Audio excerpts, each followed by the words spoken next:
Just keeping you on your toes. That's why it's Saturday. To see if you can figure it out. Spot the mistake. Hello, Dr. Zayas, TJ, Frezzo, with the lovely marshmallow. I'm actually going to have, I was going to say shrooms today. I'm going to have s'mores.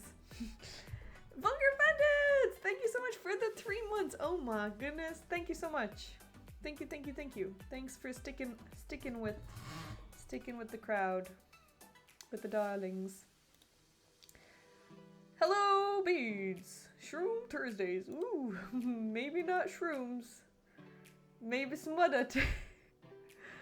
Hey, Chaotic Chess. Thanks for not banning me 3 months ago. Well, why would I have banned you? Hello, TJ. I actually love the idea of sudden death because you should be punished for having so many freaking draws.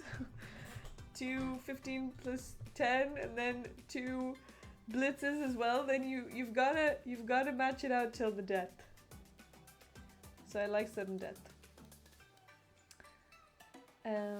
One sec. Let me just close my door because I can hear people in the other room. Give me a second.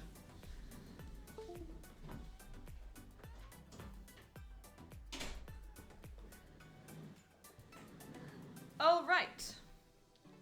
Hello, Goku.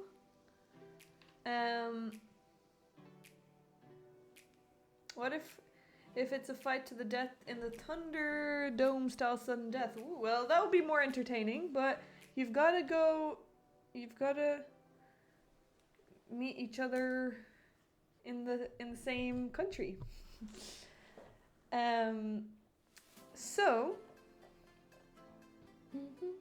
I was hoping for clarification would be 2 rapids, 2 5 plus 3 blitz, and then the sudden death. Well, maybe we could do.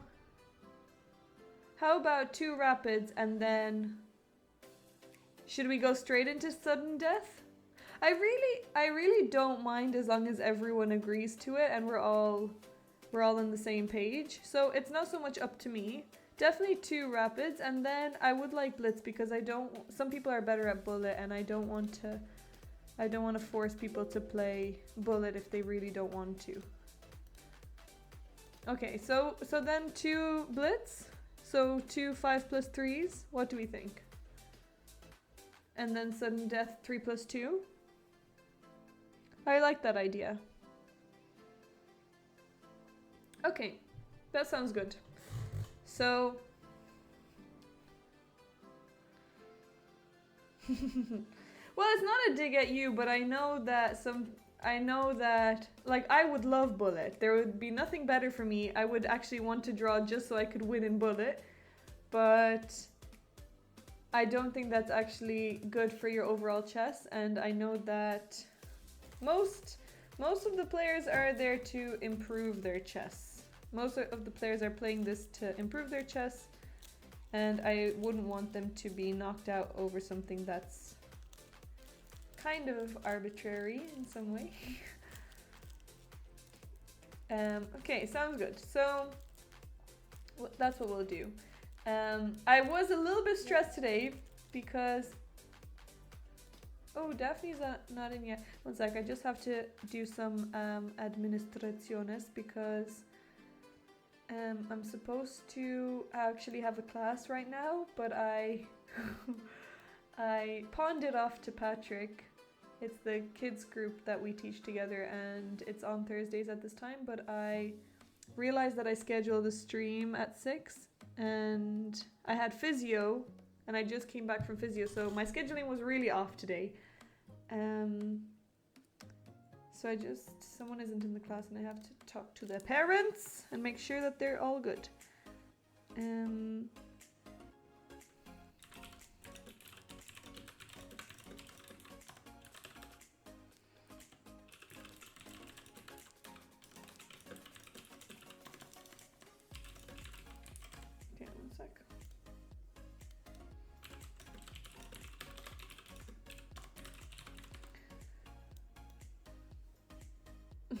Good to hear we are more important than the kids. Well, I've made it priority. My darlings are my priority. How is the knee coming along? Thanks for asking. Actually, we have some progress. So today marks the first day that I can have full weight bearing, but it's not as easy as me just throwing my crutches out the window. I actually have to wean off of them and try to build up my strength. I thought I could just get off the crutches and start walking, but I tried that and I do not recommend it. It's very painful. My knee does not have the strength. Well, my quads, my thighs don't have the muscle yet to hold my leg, so hold my body weight. So wait, why don't we have a chessboard up? 1 second. But today, no, cancel. No, I started a game. I'll just abort it. Hey Jim, I started a game by accident. I don't know why. Chess.com. Oh, it's because I had Proctor. Open. Okay. No, I didn't have Proctor open, but the Windows setting was on Proctor. Good old chess.com making my life easy. Okay, here we go. There's my game that I aborted. Poor JD Harmon.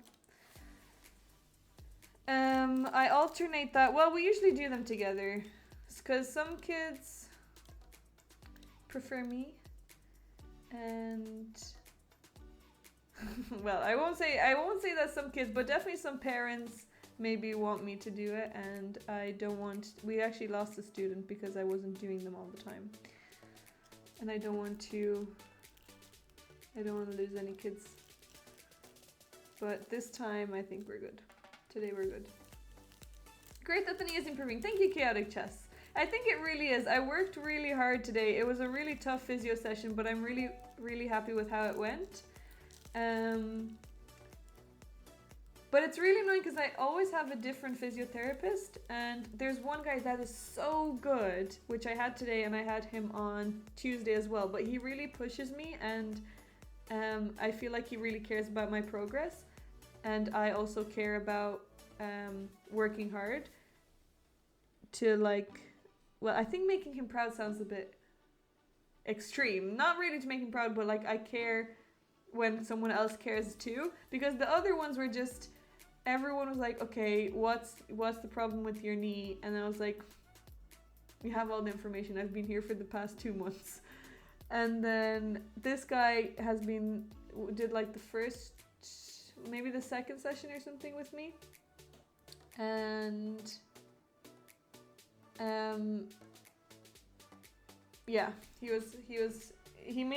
gave me some difficult exercises, and that was good. That was really good. But everything is good. It also motivates you to do your physio when the person is in your corner. Exactly, because I actually haven't really been, wait, she's in, 1 sec. Sorry, just have to, she's on the Zoom, but there's nobody else. Who else is in?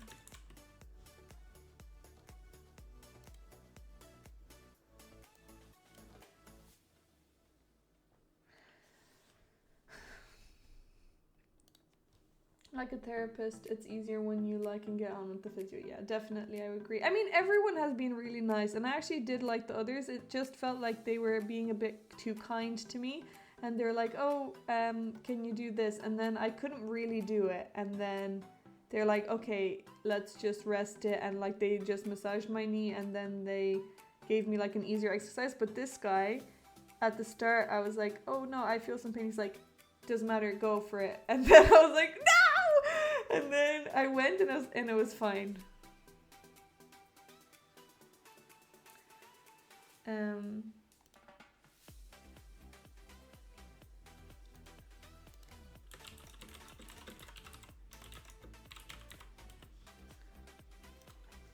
There's a kid that's stranded out of the Zoom, and she can't get in, and her parents are not home. So I messaged her parents, and they're like, oh, she can't get into the class. The one time that I decide not to do it. not to be picky, but one of the default time formats is 5-5. Of course, we can set up 5 plus 3, but might simplify the problem. Oh, 5-5! Actually, 5-5. Is it a bit meh? Would you guys prefer 5-5? She tried turning on and turning it off. So her computer is working. She just can't join the Zoom call. Well, Patrick is telling me that she's not joining the Zoom call, and her dad sent me a screenshot that she's not in the Zoom call. I don't think we'll have that many draws for it to matter too much. Happy with whatever works. I prefer all the time that I can get. Yeah, I would think that most people would prefer more time. I also would encourage you guys to have more time, but I know that already 15 plus. We'll get to it when we get to it. If we do have draws, then I would say mostly. But yeah, 5-5 actually does sound even better. This isn't the Champions chest tour, this is the Darlings chest tour! What do you mean? These are the Darling Jewels, they're even more important. One-time matches won't happen anywhere near as often. Yeah, I think maybe there might be one tied match, but I would bet that there wouldn't be that many. Anyways, you know what we're doing today? Did I mention the opposite? You said we don't need to overthink about it. So we're analyzing games today! Time to go under the microscope. We've got a lot of submissions, which I'm really happy about. Thank you for sharing your games. This time we have one from Dr. Zeus, which I don't think we've had I don't think we've had often. So Inspector Mersey is coming in. Let's have a look. Also, tomorrow is the season finale of Severance. Who's watching it? We're actually doing a watch party. I've got to make tiramisu today. I'm bringing tiramisu to the watch party so that I can be liked by other people and then I can make more friends. That is a tip that I have for you. Make delicious dessert. The glass came on. Things are about to get serious. It's always serious. It's time for me to be a bully and insult your chess. Severance with my kids. Woohoo! That's great. That sounds good. Okay.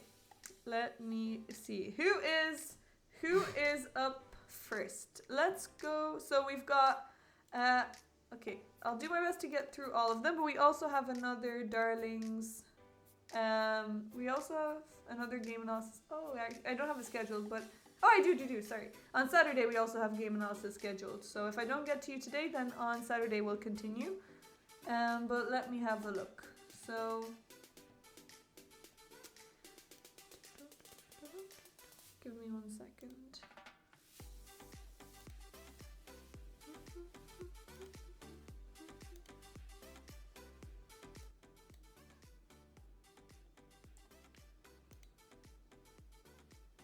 Chess.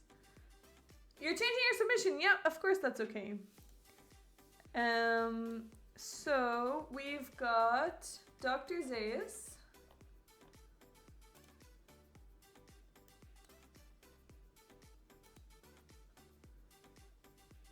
Why does it open up on? Okay, copy link. My default browser is now Mozilla, and I just want to use that for. I just want to use that for music, not for chess.com. Okay, this is Dr. Zeus's game. Oh, against Virus Camp. Oh, I remember this. I remember this game. This was played in the Darling Classic. Okay, and let's see. Then we've got TJ's game.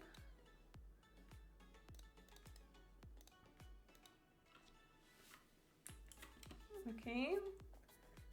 We've got Owen, who wants us to take inspiration with the bird opening. And then we've got chaotic chess. Okay.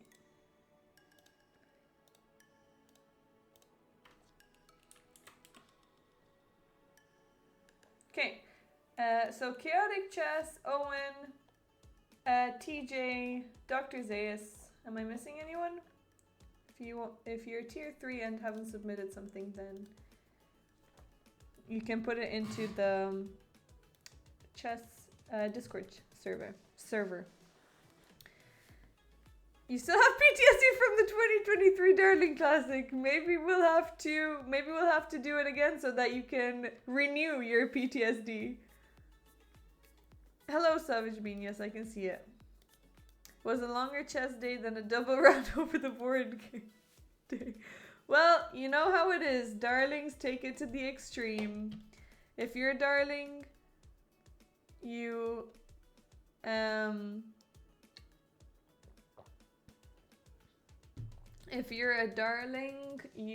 are able to persevere through difficult times. It's a testament. I was gonna say that it tests your endurance, but it's a testament to your endurance.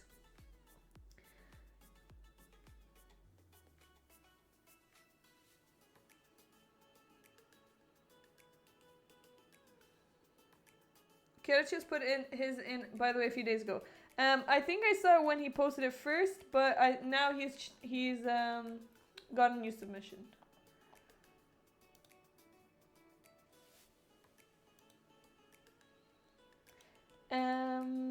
Are you gonna kick non-subs out? Yeah, well, here's the thing.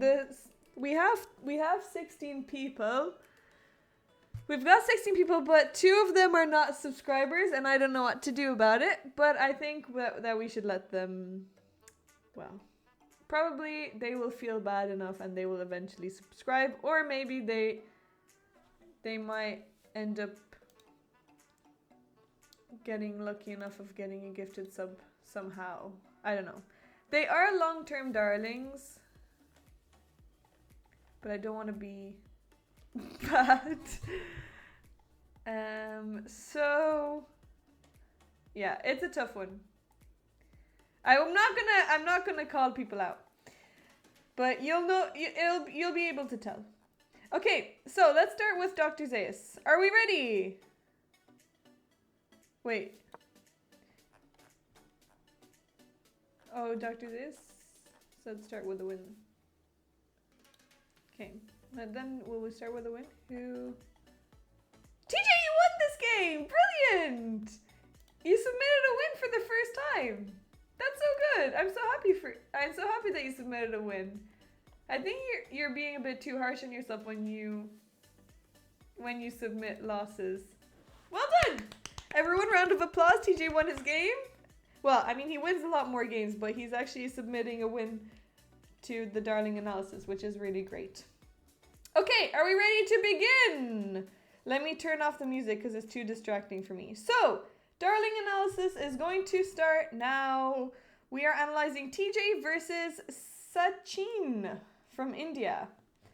And let's turn off the eval bar and we will put it on if we need any inspiration or something. So, TJ started with e4 and his opponent replied with e5. All normal, knight c3, so TJ usually plays the Vienna. Bishop c5 and now g3. This looks straightforward so far. I'm just going to open the openings book. So, I wonder...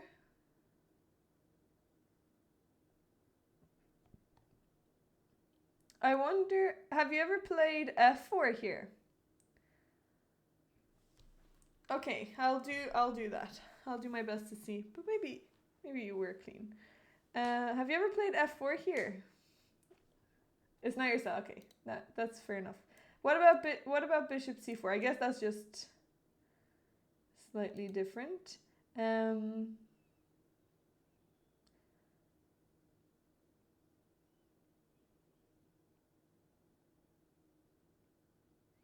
Bishop c4 always. Okay, so you wanted to change things up with g3.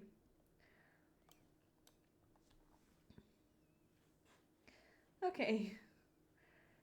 Hey, Palmer's Destroyer, thank you.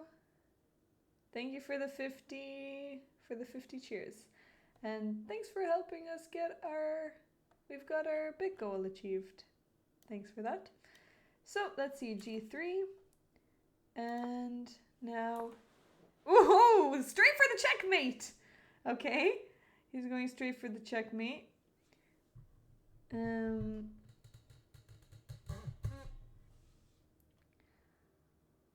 Oh, so after bishop c5 you don't play.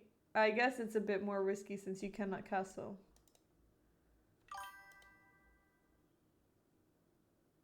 It's Laura Grace. Hello, thanks for the follow. Okay, so knight f3, defending the checkmate. He pushed his pawn. 95! Great move! I really like this move. Kicking the queen out of there and also threatening on c7.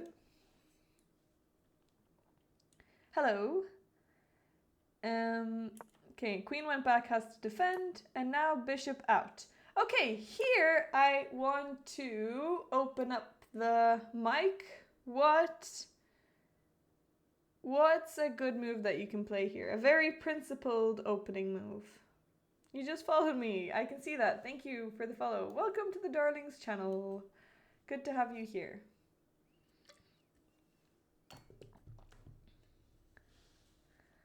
Yeah, I guess that's true. Although it is one of the main moves in the openings book. Where am I from? I'm from Ireland. Where are you from? So what can you play here?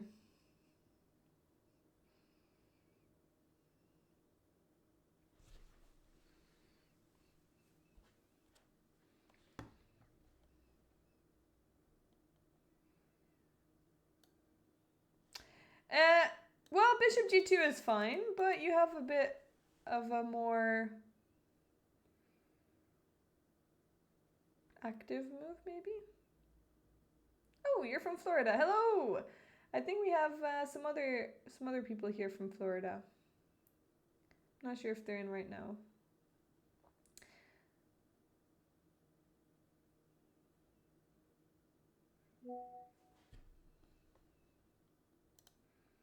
Yeah, d4. d4 is a nice move here. And after, hello, Nedox, thanks for the follow. Hello. d4 is good. And if the pawn takes, then you can just take back with the knight. Or you can play b4.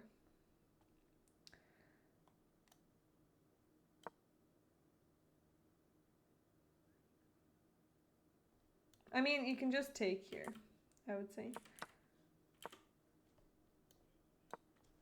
Maybe you can also play b4 here, actually. And try to take this bishop.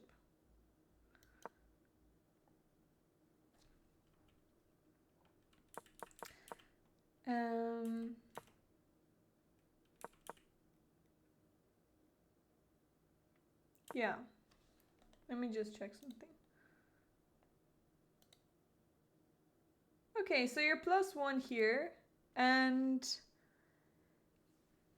okay, the two best moves are b4 and d4. The two best moves are b4 and d4, and then you can also play bishop g2.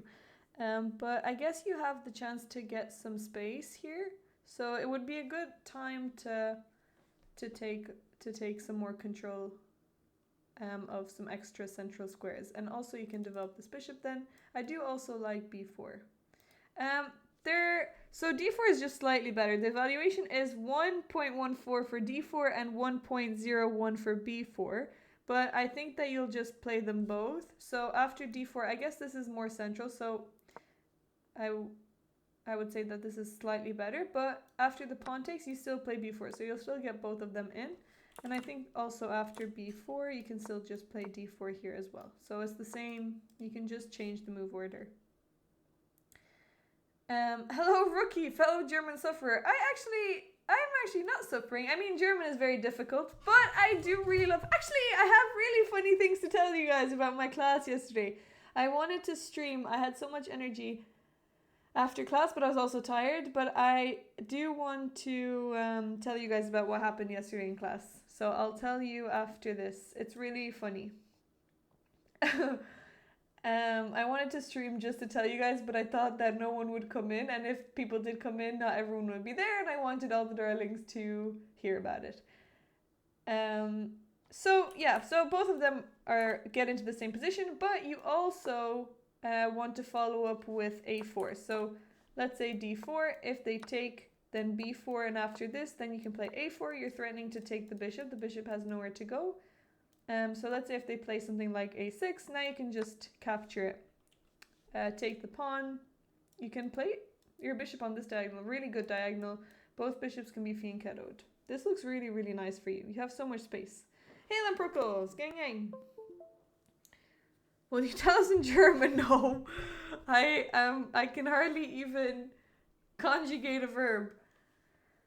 Okay, so bishop g2 was played. And now, after c6, he kicked your knight, which is a bit annoying. Bishop out.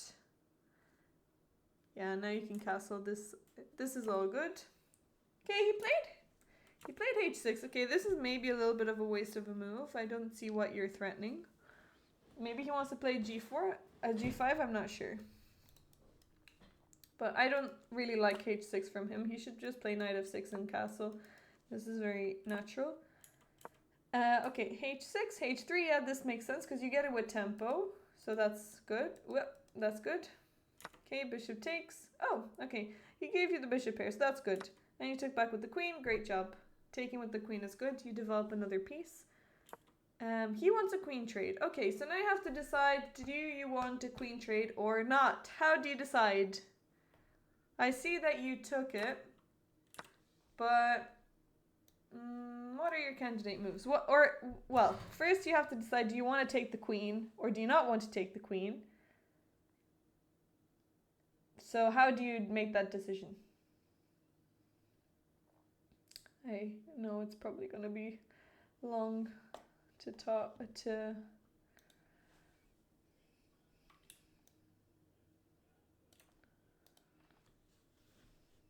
type, but I want to hear your thought process.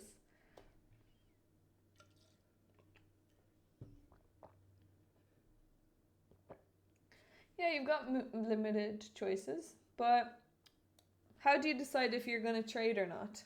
It changes the position completely.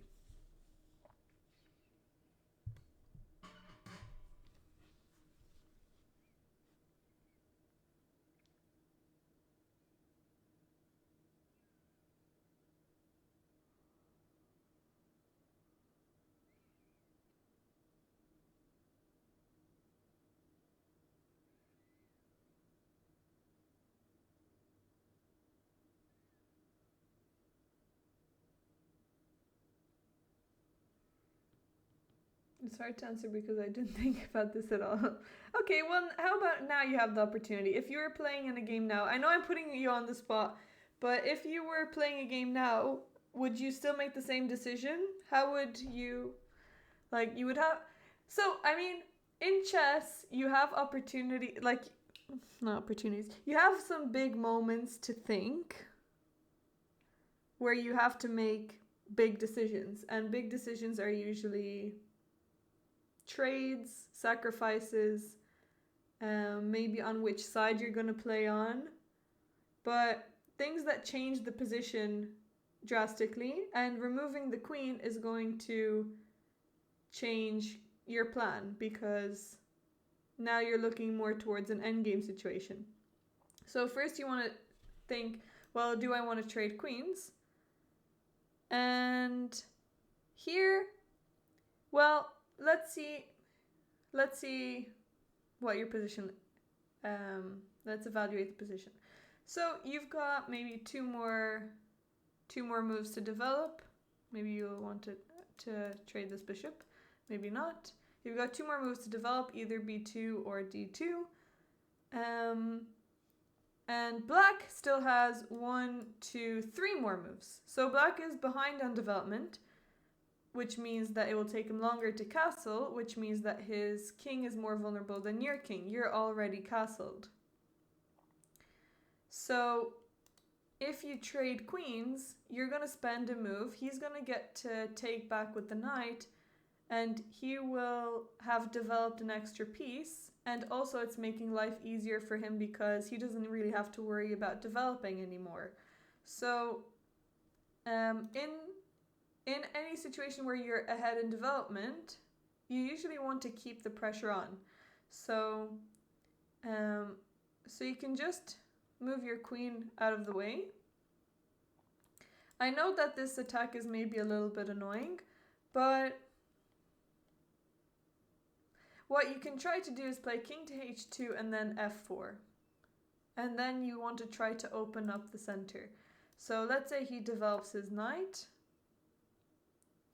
I would still continue with king h2. Okay, now he can still castle. Now you have to decide, will you play f4 or not? Okay, the computer is suggesting h4. Okay, f4 is a little bit open for your king, but maybe you can use the g file. I still think you should develop this first, so d3 makes sense. Black develops, and now you can play f4. And if they take, you can take with the bishop. This is a weakness, you have an open file. So this looks like a very comfortable position for white, and black's queen on f6 is very awkwardly placed, and it will take them another 2 moves spent to get it out of the I guess line of attack. So let's say they play, I don't know, queen e6 maybe is a bit more central. Now you can bring your other rook in, and you're just ahead in development. You have the bishop pair. You have more potential for an attack. Hey Kaijiro, thank you. I could ignore and attack his bishop with knight a4 perhaps, or maybe prepare c1 bishop for development like you suggest. Yeah, d3 is good. Also knight a4 is really good too. I also like knight a4. So maybe here you could also play knight a4 maybe. This also looks good. If they go here, you can play c3. And now if they go here, you can just take it. You have 2 bishops for 2 knights. This looks really good. And now maybe if you trade queens, it's going to be even better because bishops are also can thrive in the endgame. But there's no rush to trade queens because the queen is so awkwardly placed, and it will make them have to put their pieces on worse squares. So this knight has to go to e7 instead of the natural square f6. So when the queen goes to f6, it actually takes away the developing square for the knight, which means that you want to actually keep this queen there, as uncomfortable as it might be that the queen is looking at your king.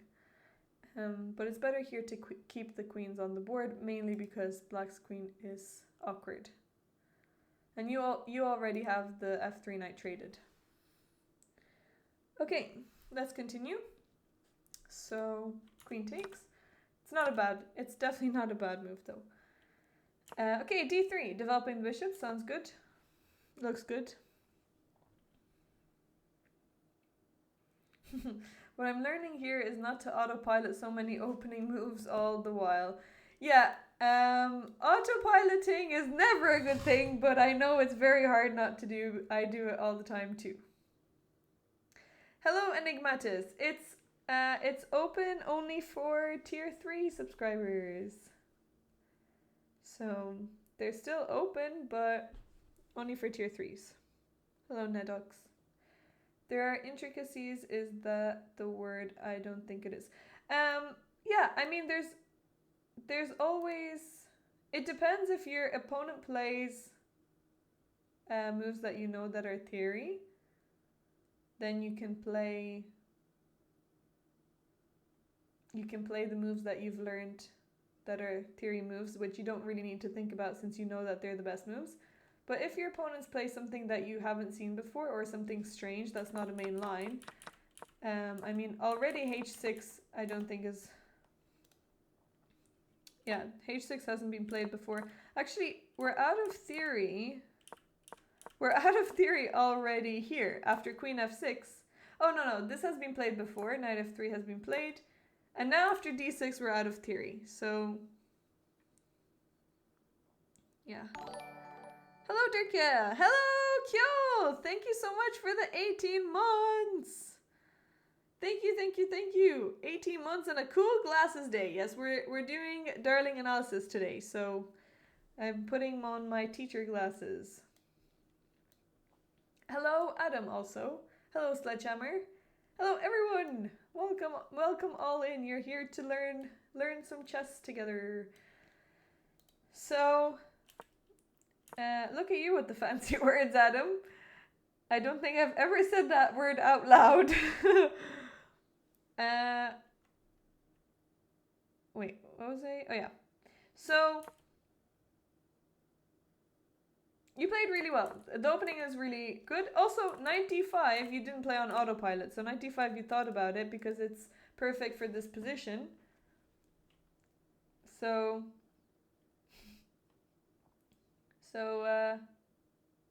you're not always playing on autopilot. I think maybe here, also queen takes f6 is not an autopilot move because you don't really get this position all the time. I guess you probably thought, how much time did you spend on it? Oh, you actually, yeah, you did make a fast move. You did make the decision really quickly. Well, really, the thing is that you need to think about decisions, well, when you are faced with a decision that changes the position drastically, like a piece trade, if there's a pawn break, if there's like which side to play on, where to castle, you need to decide why you're going to make the move that you're going to make.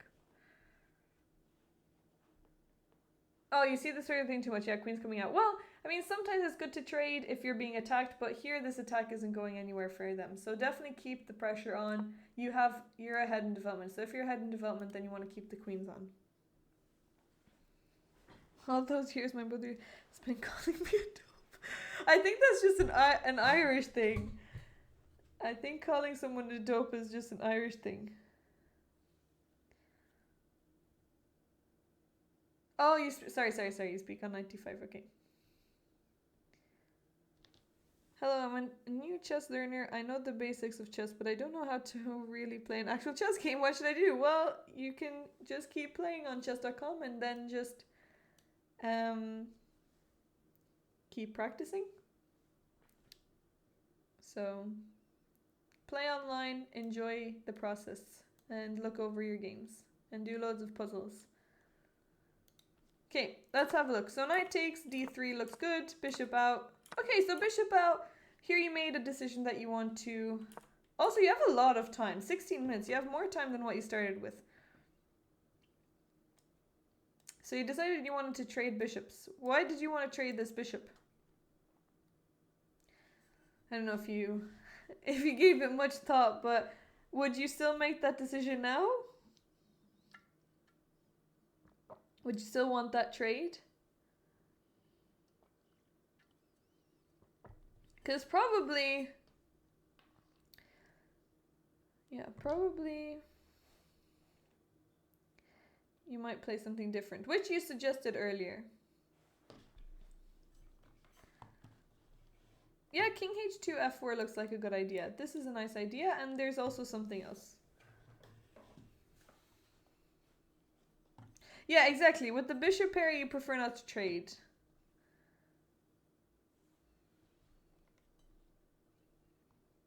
Yeah, knight a4 looks good. Looks really good. So, either king h2 f4, you want to try to open up diagonals. If this is traded, then you can have this bishop open maybe. Or you're also maybe opening up more space for this bishop. They'll never take, or they shouldn't take. But you are putting more pressure on the center. Or knight a4 looks like the maybe most problematic move for them to deal with. when I ask you, but you don't know why. Well, it's more to get you thinking. You don't have to have the right answer. It's more to I want to see what you're thinking about so that I can see if you're thinking along the maybe same lines and try to see where your thinking is going not wrong, but where it can be fine-tuned. Hello, Dylan Plays Chess. So here, if you have, bishop here, that's one thing Goku mentioned. So you don't want to trade bishops if you have the bishop here. You want to keep them both. But here you can actually maybe win another bishop and then you'll have both of them. So here, if they go to b6, then you can just take it. You've got the two bishops. If they go to b4, then you can just kick it with a3 and you'll still end up winning the... Oh, no, you won't. Sorry, you won't. They'll go here. But you've gained a lot of space. You've got all of these moves in for free. Almost lunchtime. That's nice. Do you have any lunch plans? What are you going to have for lunch? I think perhaps the issue is I'm not thinking enough. I mean, if you know that that's a problem that you have, it's good that you're aware of it, but maybe it's too vague of an issue to try to fix, because if you don't spend enough time, then the solution is spend more time, but what do you spend more time on? So what I can see from your decision making is that you need to maybe I guess decide on what pieces you want to trade and why you want to trade them, not just because you want to trade them. So bishop e3, why do you want to trade this bishop? Do you think that this bishop is annoying? And if you think this bishop is annoying, maybe you can find another solution. So knight a4 is a solution, and knight a4 then doesn't make a permanent decision of getting rid of this bishop, of trading. So you know that you have the bishop here, which means that you want to use them. And if you want to get rid of this bishop, you can kick it. Now they will move out of the way. So let's say if they hold on to the bishop, you've actually still solved the problem, because the bishop is no longer annoying here. It's actually even worse on c7 than if it was traded for the knight. At least if it goes to b6 and you trade it, the rook is open, but here it's just stuck behind its own pawns. Pizza from Domino's! Ooh, Domino's is one of my favorite pizza takeaway places. Although in Germany, Domino's is really, really bad, so do not order pizza from Domino's in Germany, but in Ireland, it's really good. Sometimes, often, I get guilty of playing as fast as the opponent. I know, you're not the only one there too. So, I mean, it's good that you're aware of it, but always play your own game. Play chess. Play your best chess. Don't worry about what your opponent is doing. He can play quick moves if he wants to, but just focus on your own moves and make sure that when you're deciding what move to make, that you're doing it for a reason.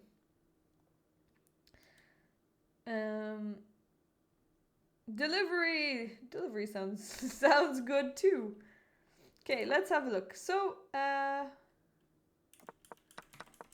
after bishop e3, he decided to capture. F takes. I guess now you have the open f file and you have a supporter of d4. So this also looks good.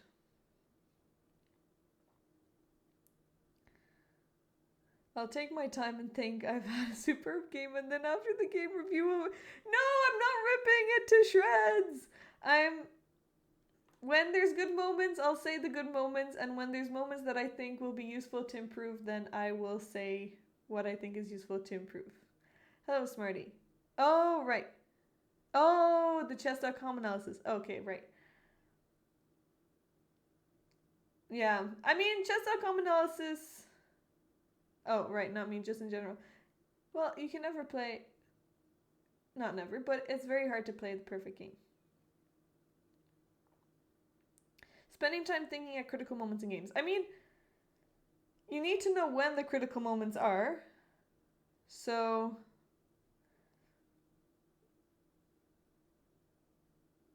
yeah, you've got 16 minutes. You've got a lot of time. So you did gloss over a few big decisions. When it lies! When does it lie? Oh no, we've got Mom Stealer 6969 who's just joined us. Hello. Okay, they decide to play knight a6. Here, I guess it doesn't really matter that the knight is on the edge because we're already in an endgame, kind of. Queenless middle game. More of an endgame looking type position. But you can maneuver your pieces all you want. Time isn't such a big problem. Okay, now he's going pawn grabbing. So we've got to defend the pawn. Rook d2 looks good. Okay, so this is a big moment. The eval bar has shot up. TJ has an example of it showing the weird computer line where they said to sack the knight.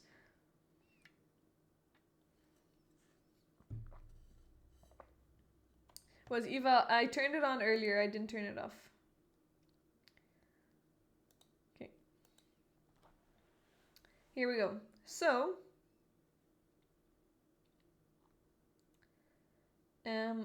why does the computer not like this move? Well, there is a tactical problem with this d5 move. Can you find it now?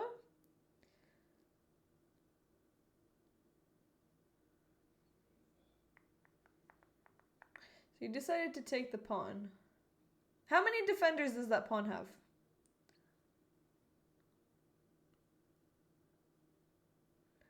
Give me 10 minutes. No, you'll figure it out in 1 minute. Don't worry. How many defenders does the pawn have?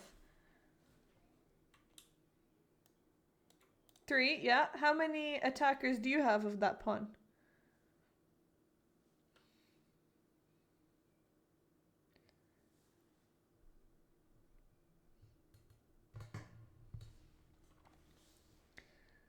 Doc can answer. Well, how many attackers of the d5 pawn do you have? 2? What do you mean 2?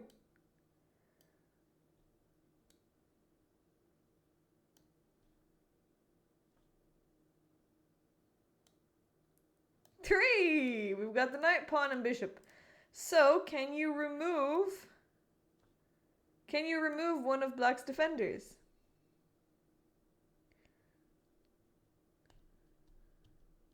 What are your moves that you can do here? You have a nice intermediate move.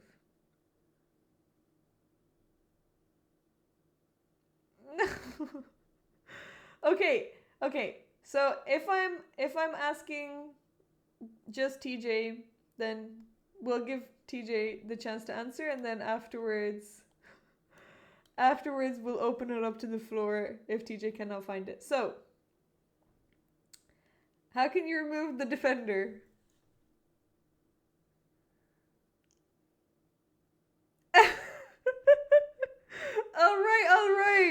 All right.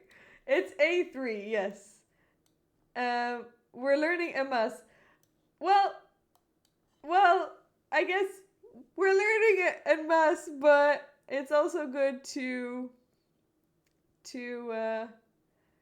okay, some of us have different speeds, so we'll do put your hand up. Each person's game I will just address to the person, and then after that, each person's game I'll address to the person, and then if they don't come up with something, then we can open it up to the floor. So A3 is a really strong move here. The knight has to move. If they take here, then we just win the knight. So once the knight moves out of the way, now you can just win the pawn back. Well, sorry, not pawn back. You just win the pawn for free. I'm willing one day to get myself a good mic and go on Discord call or something, but not today. One day, TJ. I'm looking forward for that day. To answer your question, critical moments are turns in the game where if your opponent plays with high accuracy and with the superior plan, can change the course of the game. That's why you spend the most time thinking when you recognize one on the board. That sounds very complicated. How do you know if they're playing a high accuracy game? What if they move pawn d4? Okay, well, let's get to that. So after a3, if they play d4 here, well, we'll just take it. And then if they take again, we can just attack it. Got to recognize those moments first then. Yeah, so whenever there's a capture or something, I mean, really, if we bring it down to a more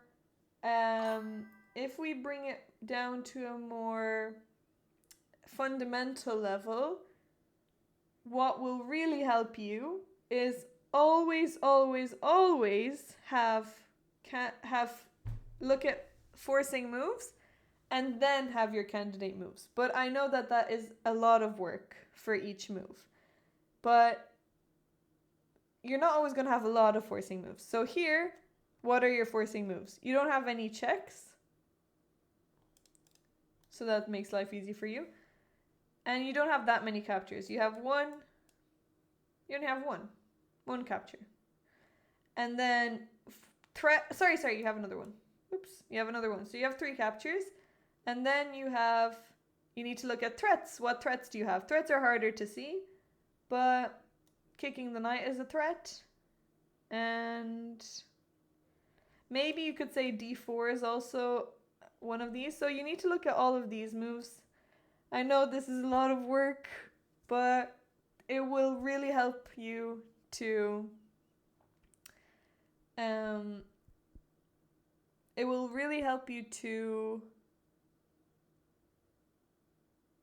I guess find tactics when tactics are available. Because if you see a3, then you can get inspiration from this. Because you're already thinking about taking, so you want to calculate the capture. And if you make it a bit easier for yourself, you can always be like, okay, how many attackers do they have? 3. How many defenders do I have? 3. Can I remove any of their defenders? I can play a3. That will remove the knight, and then I can win the pawn. But I know you always have to ask yourself the right questions in each position. So if you don't know what question to ask yourself, just look at all the forcing moves in the position, and then you can get some inspiration from that. How much time did you spend? Okay, you actually spent quite a lot of time here. 1 minute. So I wonder how your calculation went, because if you go straight into thinking about taking and calculating it, then you will just go down that line. So you will think about it, okay, takes, then they will take, I will take, they will take, they will take, and then I will take. Wait, no. Wait. I take, they take. I take, they take, I take, then they will take. And then I'm a piece down, so I can't go down that way. So that already took maybe like 30 seconds. And I also had my calculation wrong, so I have to redo it. So that's already like maybe 1 minute. But if you're already invested in this calculation, then when you take a step back, you're going to be like, wait, I've already spent a minute and I've already thought about taking here. What else can I do? I don't know. I'm just going to take. So it's better before you start your calculation to have at least 3 candidate moves. So what are candidate moves? Moves that you can possibly make. They're separate to forcing moves. So forcing moves are moves that are forcing that you want to be aware of anyway in the position. Checks, captures, threats. You always want to be aware of them. And candidate moves are moves that you want to consider.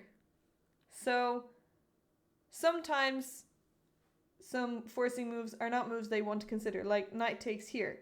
You're not going to consider that because the pawn will just take. But it's important to have looked at it because maybe something might be there. So once you've looked at forcing moves, you go to candidate moves, you pick 3 moves that you can possibly make. And they can also be forcing. So a3 attacks the knight. That looks like a very decent move. Taking must be considered. And let's say rook here, maybe doubling up the rooks. That's another candidate move. So these are my 3 moves. Once I've chosen those 3 moves, you have to look at each one. So choose which one you look at first. This one.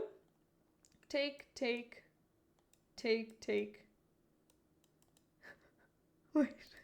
We take a pawn, they take. I take a pawn, they take a knight.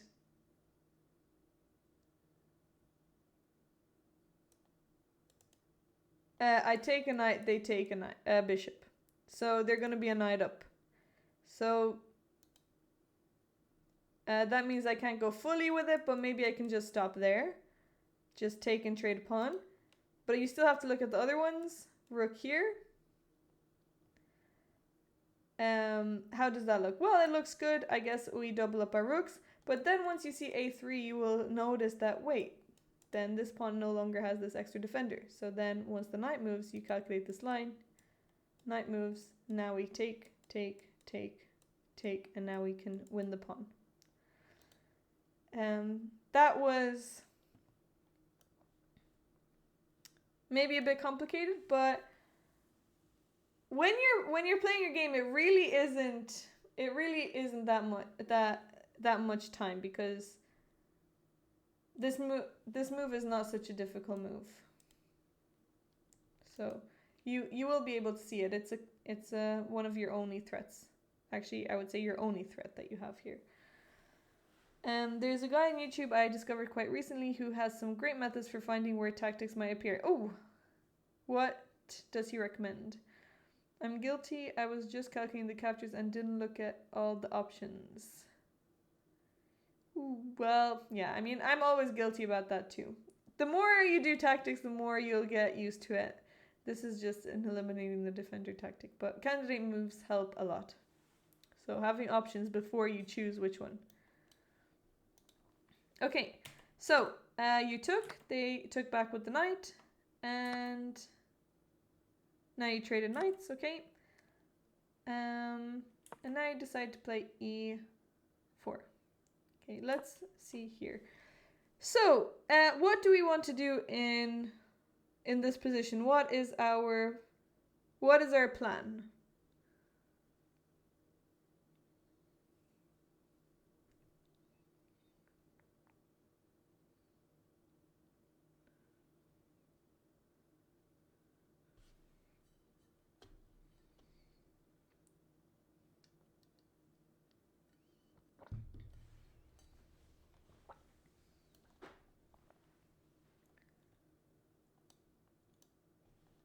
Okay, double the rooks and push some pawns. Very specific. I mean, push some pawns is not really a plan though. We don't want to push a pawn just for the sake of pushing it. So it should always have some intention behind it. Okay, sledgehammer. So free up the bishop. So c3 prophylactic. So you want to have your pieces as active as possible. That's in every position. So if we play rook f2, then maybe we have our rooks working together towards the f-file. Opening up the bishop is something important, because we want this bishop to be able to work together with our rooks. You do have, I guess, an imbalance option, like a piece trade option here. If you capture the knight, the pawn will take, and then you can take here. And now you've got a bishop and a pawn for a rook. You are technically a pawn down, but this bishop is really strong. And after e4, this bishop can never be kicked ever again. Or c4. And I mean, you don't need to go for that, but that wouldn't actually be such a bad option. Or, yeah, c4, let's look at that. c4, then if they take, Now you have to decide, will you take on b7 or will you take on c4? The only thing with this is that you have this isolated pawn, which maybe isn't ideal, but actually it should be fine. They'll play rook b8 to defend here. And now maybe we can try to create a passed pawn.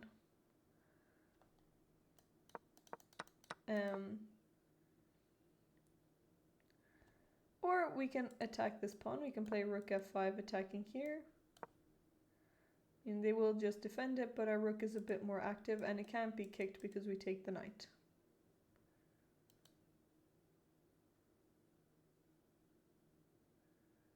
But actually I also like c4. So c4 is better than e4, I would say, because after e4, now black can close the center. Oh, and that's what he did. That's what he did. So after he closes the center, now your bishop is worse and his knight is better. So knights are much better in close positions. Bishops are better when in positions that are open. So here maybe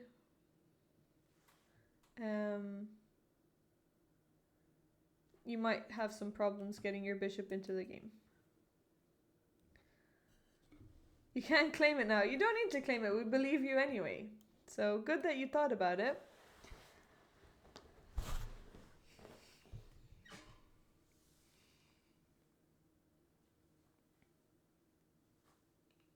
Hello, new task, please. Okay, let's see what happened. So you played c3, great move. You want to open up. You want to now open up the bishop. Okay, he took, now he takes, and now you have the b file, which is nice. Or maybe with this rook, because this one is already on the f file. Although, maybe you want to protect the d3 pawn. Okay, so he's attacking you here. Okay, you need to defend it. Okay, he's playing well. You're also playing well. Yeah, rook b1 looks good. I would say that black is maybe slightly better here. Let's just look at the valuation. Okay, it's equal. It's equal. Black is, I mean, I won't say slightly better because it's just 0.2. But black has a more comfortable position. Welcome to the 800 ELO roller coaster. This has been a good quality game so far. There haven't been any blunders. There's just been like quick decisions, which happens all the time anyways. So, but you're playing a great game so far. I'm being a little bit harsh, but you are playing good. You haven't made any mistakes. Okay, rook b1 was good. Now he has to defend. Oh, and now a4, you're going for a pawn sacrifice. Okay, I like it. If he takes it, did he take it? Okay, he did take it, and now you just win it back. Yeah, this looks really good. Well done, really nice move. I really like a4. Now you have a passed pawn. a4 is a great move. Well done. How much time did you spend? Oh, you actually did it quite quickly, which is nice. You also have so much time. So he took. Now you played rook a1. Knight here, you took. Now you're starting to maybe get some more activity. Great teacher classes. Thank you, Dirk. Perfect for a darling analysis occasion. And now, yeah, he played knight c5. That's a good move. It's a very annoying move. Okay. Yeah, and now you'll have to trade some more pawns. Okay, yeah, bishop f1. Okay, so you don't want to. Oh, nice. I actually almost missed that, but well done for finding this move. So you didn't go for the pawn. That's really good. Good job for not falling for this. If it was a bullet game, maybe, or even blitz, I might have fallen for it. Okay, let's see. So bishop f1, good move. Now bishop takes a6. You can trade. Now you have a rook and pawn endgame, equal pawns. I mean, this should be a draw technically, But let's see. Maybe your pawn structure is a little bit harder to play with because they're isolated pawns, so they can be attacked and your rooks are tied down to defend.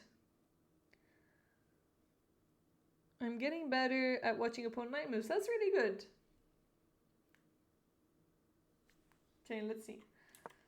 So he played f6. Probably not the move that you want to make. So in rook endgames, you want to have this structure because you don't want the rook to be able to control the 7th and your king to be cut off. So you want to be able to activate your king without the trouble of a rook checking you or cutting you off. Probably a good move for him is to just play rook c4, double up, and put pressure on your isolated pawns. Okay, f6. Good, activate your king, well done. What? Rook e8, what is he doing? Rook e8, he's just going on the complete wrong side of the board. This usage is poor, I will concede. Well, I mean, now these moves are pretty obvious. Like king f2 is a move that you don't really need to think too much about. King activity, start pushing your pass pawn, get your rooks. Maybe you can, once you get your king here, you can activate your rooks, get your rooks to the 7th maybe. Before you should have used time, but now there's not much creativity involved in this position. Hello, Phil! How are you today?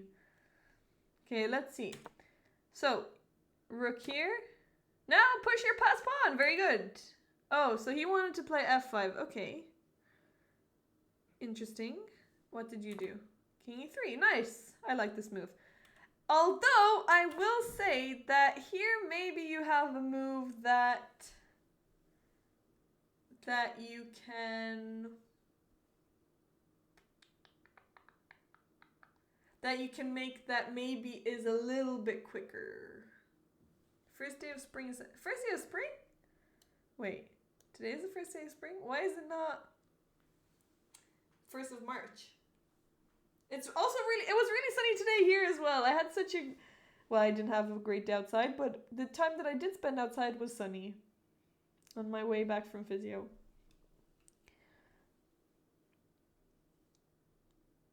So, only TJ. Yeah, so taking wouldn't be so good.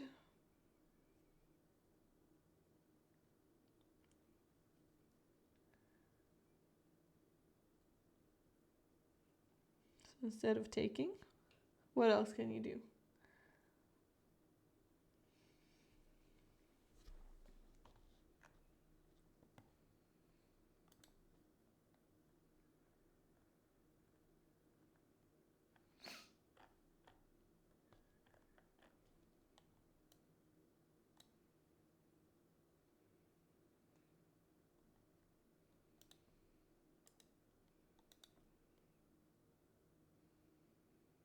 Yeah, you played king e3. Yeah, I know, I also think it starts February 1st, but people always say it's not. But it makes sense to me that it's May, June, July, summer. Because November, December, January is winter. Yeah, push the c-pawn. Because you're going to play king e3 anyway. So after this is like your a4 move. You can just push c5. If they take, now you can just play king e3. And you're in the same position, but you have an extra push with the pawn. So c5. This pawn is not able to be defended, and it's not going anywhere as well. You actually probably don't even need to rush to take it. But here, I mean, you're almost there. 3 moves away. So c5 makes it a bit more hard for them. Anyway, king e3. Okay, they gave a check. Okay, you have to take it. Now king f3. This looks good. Okay, now he wants to come in to d3. So, are you gonna stop it? Rook g2. Okay, ambitious. So you're threatening to take on h6. So you're not worried about this check? Hello, Chris. Yes, we always have glasses for darling analysis. That actually rhymes. Glasses for analysis. No wonder I have glasses for analysis.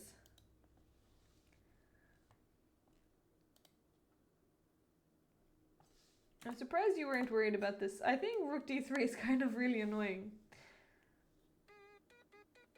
Oh my goodness! Huge raid! Hello, hello, hello, hello! Thank you so much for the raid! How was your stream? Thank you so much. Welcome, everybody! We are analyzing Darling Games.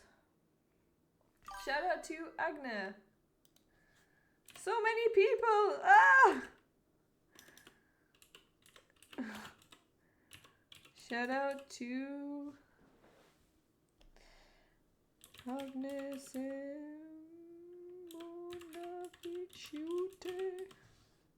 Did I spell it right? Yes, I did.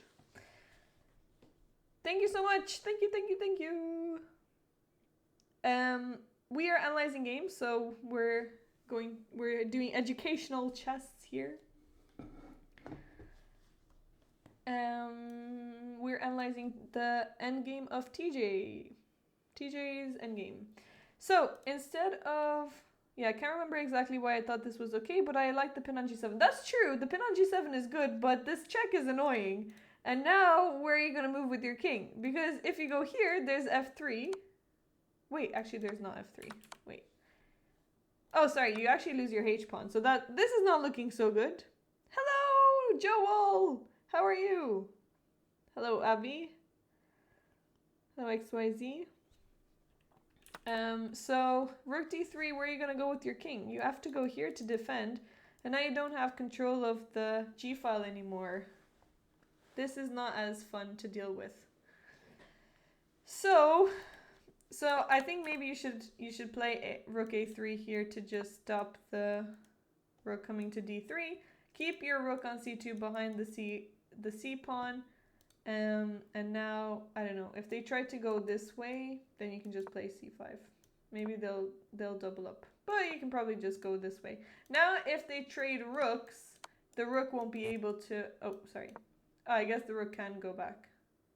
Wait, sorry. Here you just take the pawn. I'm lucky my opponent is as good as Yana. Well, it's not about as good as me, but it is a check. Like, he's threatening a check here, so I don't know why he didn't give a check. Makes sense to follow up with your previous moves. I'm good. Had a marathon rook endgame over the board yesterday that I saved to a draw. Woo! That's great. Were you material down? Were you playing as a stronger player?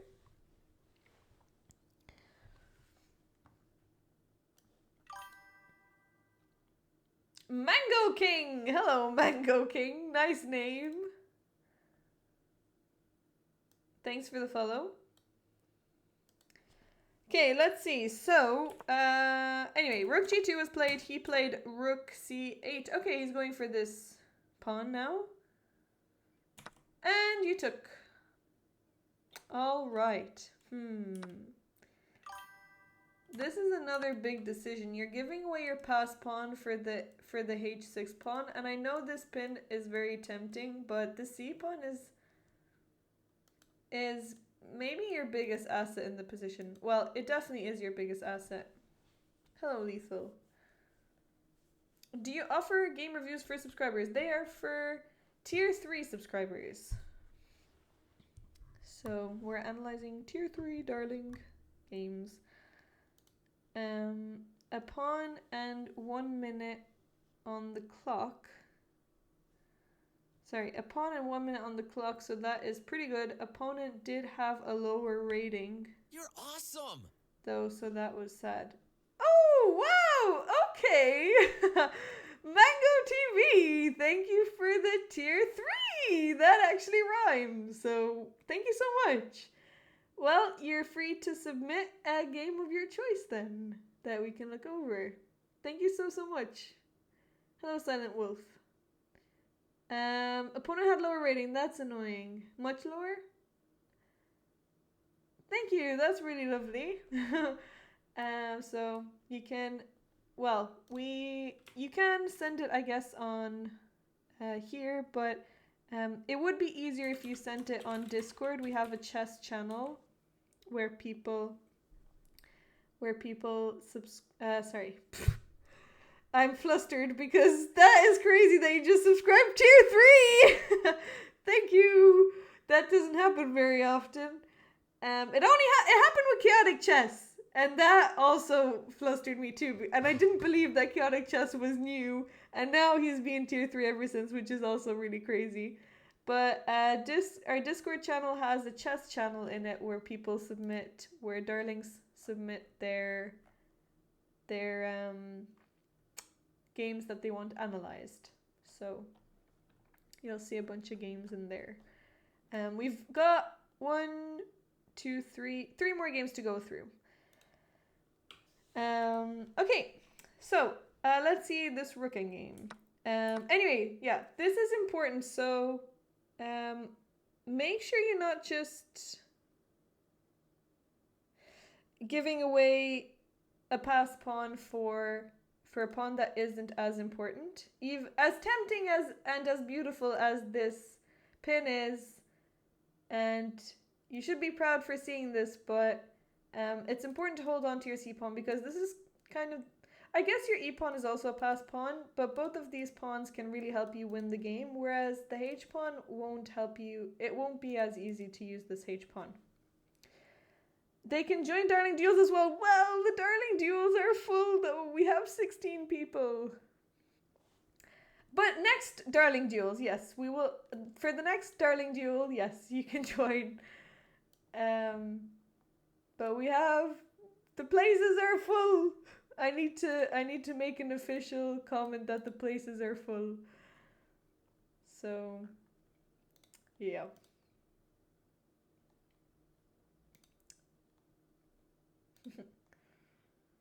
Yeah, get the first one out of the way. Okay, let's see. So, rook takes h6, rook takes here, and now rook e6. Okay, so now maybe you can put some pressure on g7. Okay, he gave you a check, king up. How did you end up winning this game? Okay, rook f2. Yeah, you have to stop that pawn. Oh, okay. This is looking kind of dodgy for him now with his king over there. Okay, now h4. I sent the game in the Discord. Can I have my elo from this game, please? Yes, sure. I will just put it as a PGN. So, chess, perfect. Oh yeah, perfect. You can of course hide your elo. Oh, perfect. You already put it as a PGN. Yeah, that looks good. So I will add that to the list. Although you'll have to wait some time because there's other people in front of you. So there's also the next. If I don't get through it today, then the next day that I'm doing analysis is on Saturday at 2 p.m. CET. But I will do my best to get through as many as possible. I need to make tiramisu tonight, though. So, yeah, I just need to get some ingredients. Anyways, let's go through. So, h4 looks good. I mean, this is just a draw, I would say. So I'm really curious to see how you ended up winning this. Okay, king h6. Now rook h5. Okay. I mean, I actually don't see a way that you can push. Maybe you can start pushing this pawn, I guess. Okay, so you're offering a rook trade. What are you going to take back with? Okay, you take back with the pawn. Maybe you can take back with the king to maintain your passed pawn. And then this pawn you can still end up capturing. So taking with the king would maintain your passed pawn. I think that would be a little bit better, but I still think it's a draw. Okay, let's see. So pawn takes. Okay, check. You didn't want to take the pawn? Oh, I guess you didn't want to lose this one. Okay. Okay. Okay, so this king and pawn endgame, do we think that this king and pawn endgame is winning for white with perfect play, or do we think it's a draw? What do you think?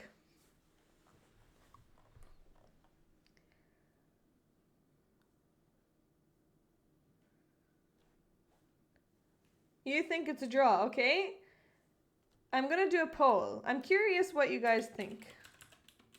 It's a pawn up in a king and pawn endgame. Do you think you would be able to win this or draw this? Sorry, would you be able to draw with black, or would you be able to win with white?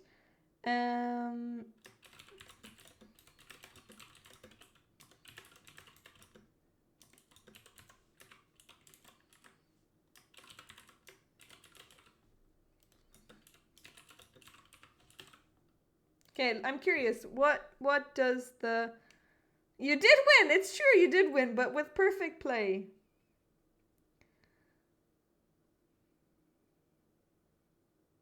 You're struggling. Why are you struggling?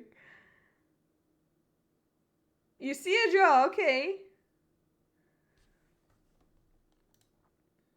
So we've got 1 vote for win for white, 2 votes for a draw. Oh, I should have done prediction. I should have done a prediction. That would have been more exciting than a poll. But I'm curious what you guys think.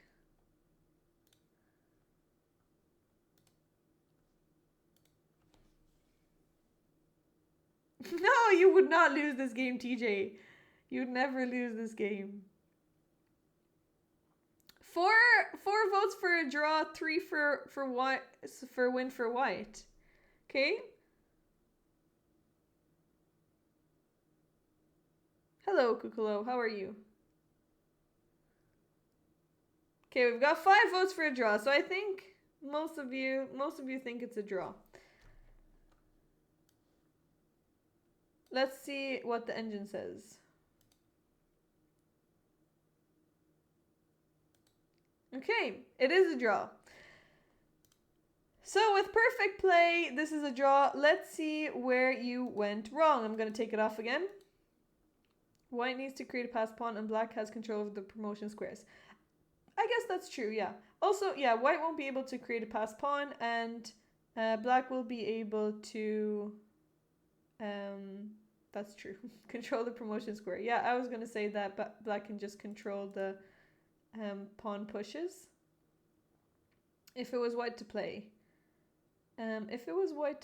Well, let's see. So will I'll make a random move for black. Let's move here. The thing is, I don't see how you can make progress because if you trade this pawn, then this is just a draw with the H pawn. You can try to bring your king up, but I don't see you making any progress. Even if the king goes here, how are you going to... Even if you trade this pawn, the king will be able to come up and get a draw. Like he will be two squares in front of the pawn. So remember, opposition, 1 square in front of the pawn, 2 squares in front of the pawn, and it's always a draw. Yes.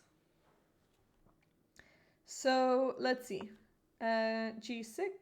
Oh, he played G6! Oh, okay, he played G6. Well, if he plays G6, what should white play here? White to move and win. You already know it, TJ, anyways. This is also great for learning. F6, yes, F6. And now the king won't be able to protect this pawn and hold the F6 pawn.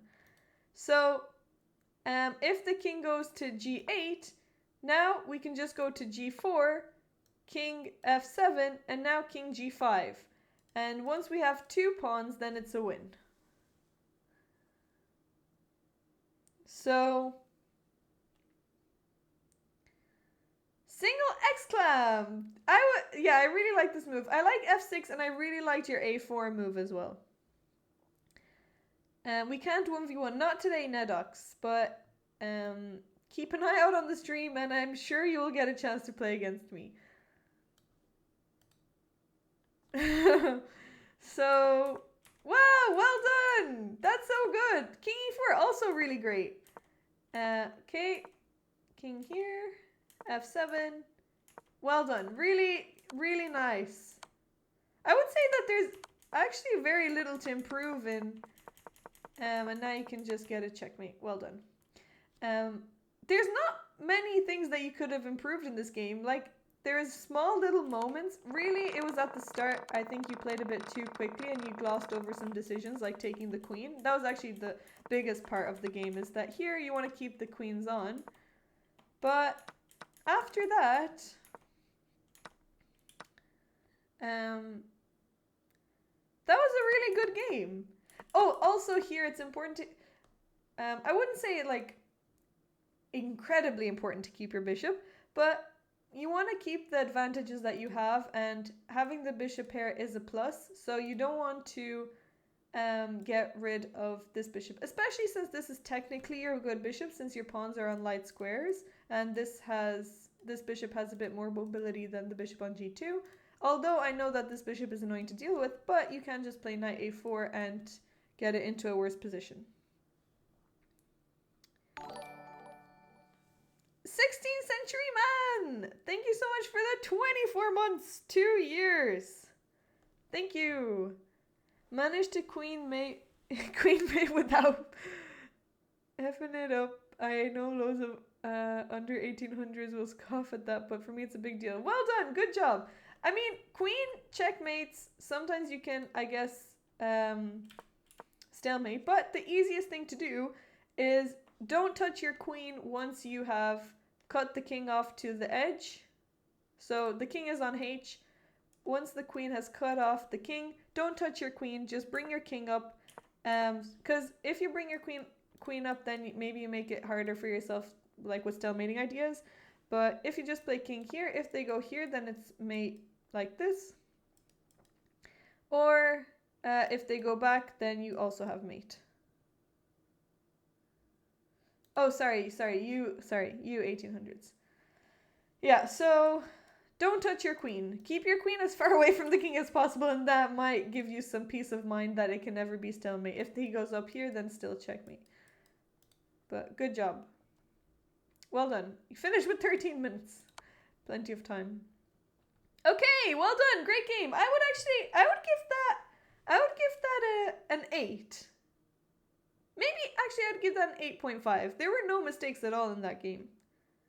8.5, I would say it's a solid, clean game. Maybe some improvements here and there, but that's more of a decision-making thing. The biggest moment. Oh yeah. So, I guess it's not a 10 because maybe the decision-making wasn't perfect. And you did have one big opportunity, so that's why it's not a 9. So I'll move it to an 8.5 because you did have an opportunity with a3. If you didn't have a3, then I would give you a 9.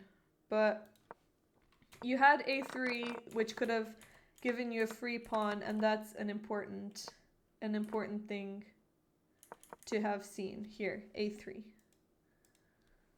My main takeaway is spend more time on some moments earlier in the game, especially if I think I have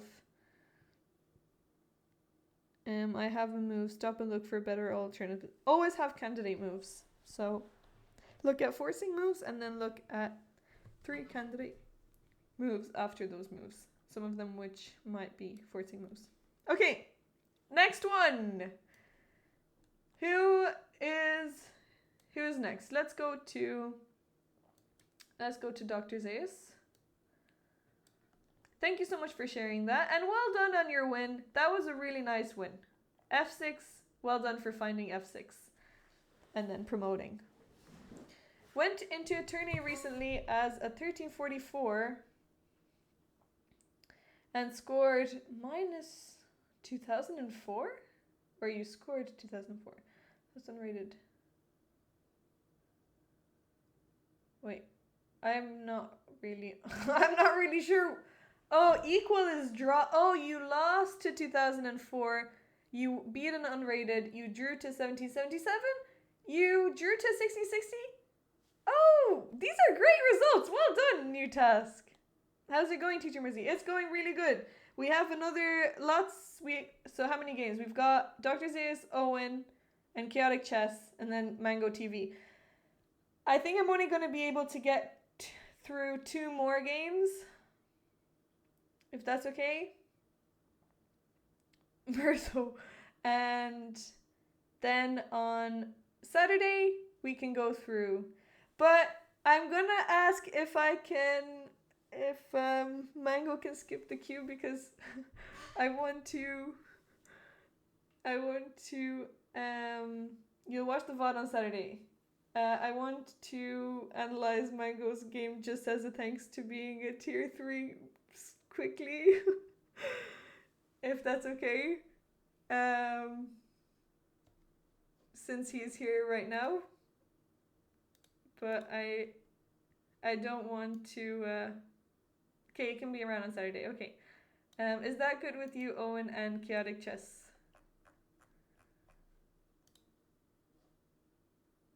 You're not here on Saturday. Okay. Okay, you can be here on Saturday too. Okay, so let's go over Owen's game, and then we'll do Mango TV after Owen's game, and then we'll do Chaotic Chess and Dr. Zeus on Saturday. So Mango King TV, we'll do yours after Owen's game. No, we can do Owen now. This is good. Thank you so much. I really appreciate it, Dr. Zeus and Chaotic Chess. All right, let's see. Owen versus Fancy GM from Finland. Okay, and we're starting with the bird. The more bird openings that we'll have to analyze, we'll actually learn a new opening here, because we don't see this very often. So let's have a look. Let's open up the openings book, because I am not too familiar with the bird. I've only played it online. I don't think I've ever played it over the board. Let's go on Opening Explorer. Okay, so F4 and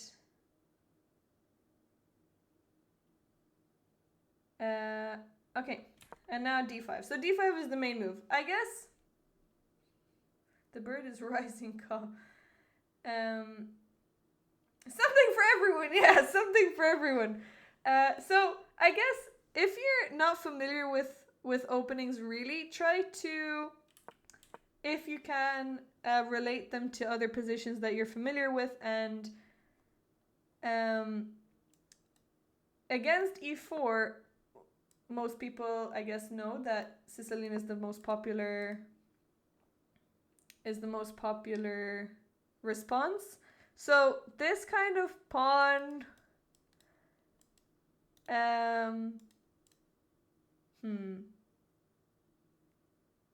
would I call it structure? I guess this kind of pawn position is often the best reply to certain moves. So for example, that's in the Sicilian. Also against C4, the best move is E5. So we've got the same thing here. And against F4, the best move is D5. So mainly control the center is really at the heart of this. You don't need to remember any pawn formations or anything like that, but controlling the center is really important. You can't do E4, and if you have the opportunity to play C5, then D5, then go for it. Okay, knight out. You would be terrified. Well, there's no need to be terrified unless you're playing against Owen, who knows his bird very well. Don't be worried about it. Just play normally. If you were, let me ask you a different question. if you were white, and I don't know if you're a d4 player, but if you're white, would you be worried about the Dutch? Because this is just like a reverse Dutch. So if you wouldn't be worried about the Dutch, and the Dutch isn't the most popular opening, it's not terrible. I used to play it as well. But if you're not worried about the Dutch, then don't be worried about f4. It's just a reverse Dutch. Okay, d5, knight out. And now, ooh, knight c6. Okay. Knight c6 is not the best decision, I would say. You want your knight behind the pawn. So either c5 or g6. Knight f6 makes more sense. Okay. Let's have a look. So knight c6 already, his opponent is making life easy for himself.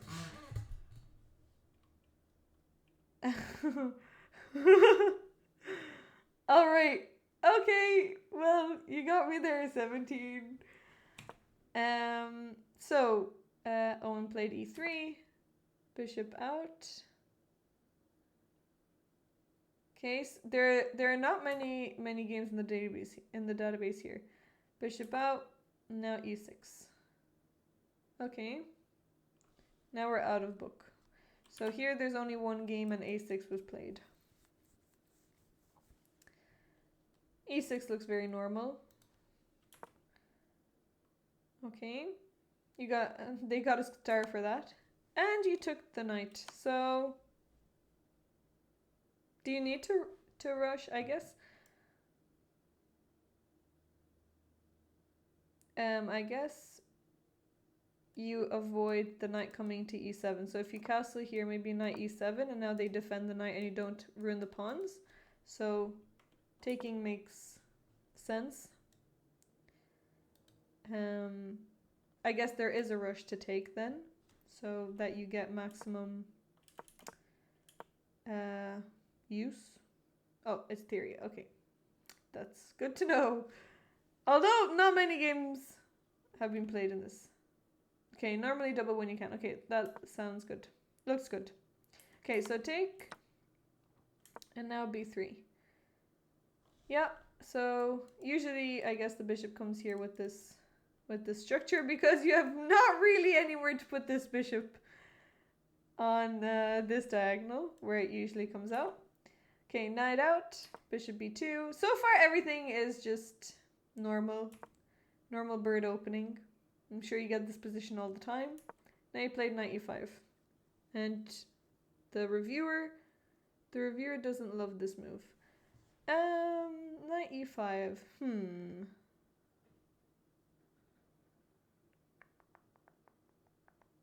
Why doesn't the reviewer... I actually don't mind this move. Yeah, you're going after c6. Yeah, I think this is fine. I think this looks fine. Maybe... Okay, let me actually just look. Why is this a problem?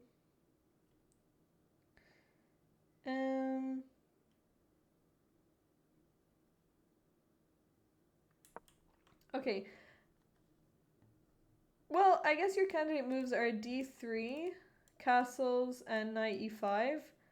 And after, maybe knight e5 is a tiny bit too early because they can play knight d7. And they're saying that after you take, there's this, and your king can be in some trouble. So maybe this pawn is not as good as you think because the king is weak. And now after g3, then queen h3, and you have some problems to deal with. Queen here, they can win the pawn back. So, I guess this pawn isn't as big of a problem, but that's only if they find knight d7, which is not an obvious move to find. So, here I would, yeah, I mean, castling is definitely the most natural move because you just want to castle and get your king into safety and then develop the rest of your pieces. d3, knight out here. But knight d5 doesn't look too bad. So even if they do play knight d7, you can just castle now. Because if they take it, you just take back. So it's not too big of a problem. Okay, let's have a look. So bishop takes, now pawn takes, and knight to d7.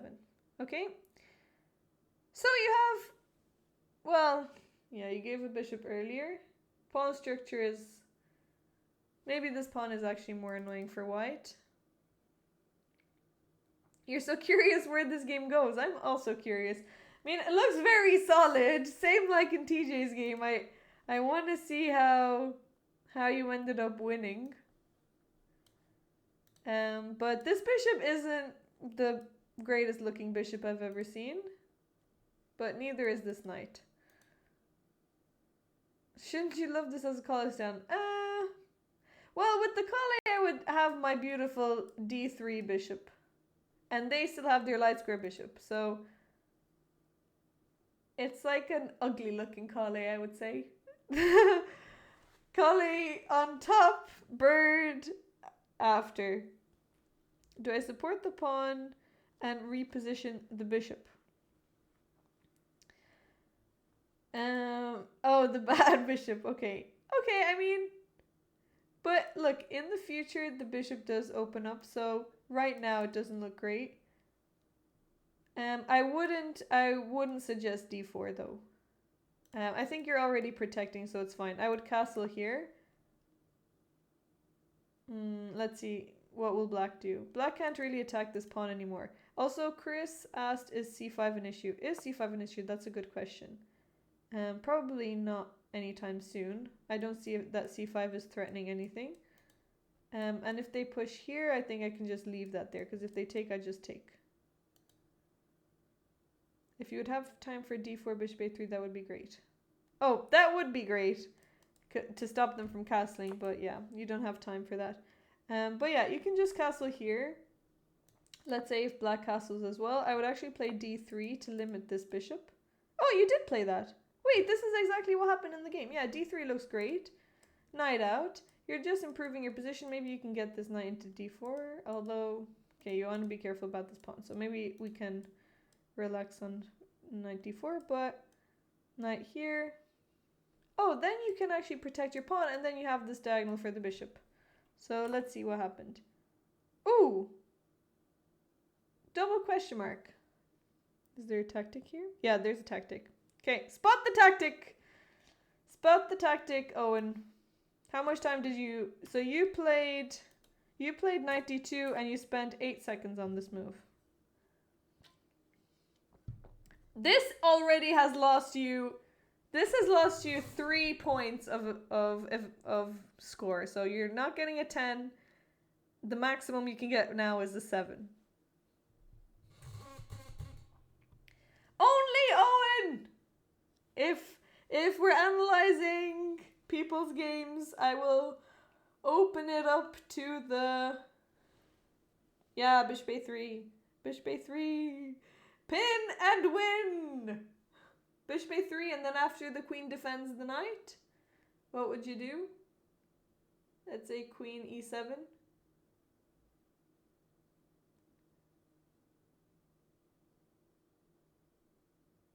Then what? Yeah, then d4 and you win a piece. Is it harsh? I don't think it's harsh. Because I took 1 point off of TJ for a3 and for not making the right decisions, but a3 is a more subtle move, and a3 wins you a pawn, whereas bishop a3 wins you a piece. Piece is worth 3 points. 3 points are gone. If you would have an opportunity to win the queen for free, you would lose 9. Well, you wouldn't lose 9. I would give maybe -6. But yeah, missing out on an opportunity to win a full piece, that is... Also, this is not difficult. Bishop a3 is just an immediate tactic. Pin, attack, and then d4. And Owen is 1700! So basically if you blunder your queen. Well, I actually wouldn't take away blundering a piece. as much as missing a tactic, because I think blundering is more of like just a miss, like it's just you just miss something, but not thinking with like bishop a3 is worse in my opinion than missing something that's really obvious. So, okay, here's the thing. If your calculation goes wrong, I would never punish that. So if you want to do something, unless it's very obvious, you got it later. Okay, well, okay, but if your opponent plays badly, that's still not not good. Maybe you'll redeem yourself if you find an extra good tactic. Let's see. Anyway, if you have bad calculation, I wouldn't punish that. Or if you just made a mistake by accident, like you just missed something and you realize straight away, then I wouldn't punish that either. But if you missed a tactic that you shouldn't have missed, then yeah, I would take away points. Okay, so 92. Oh, and he missed it. And you missed it another time! Oh, no! 2 times in a row! That's minus another half. Minus another half. Okay. Night out. Not -3 again. You already lost the points, but no. You cannot miss it 2 times. I would have added an extra point if you saw it straight away after. But no. That's really bad. That's really bad. Owen. The 3rd time you missed it. What? You can do it again. Bishop a3. No, you're not using your time. Minus another half. 6. Okay. Anyway, you found it now, finally. And I'm not giving you a point for that. But you're getting, so far, maximum points you can get. Well, not maximum, if you find an amazing tactic. But missing 3 times! That is not good. Okay, so you're an exchange up. Let's see how you converted this.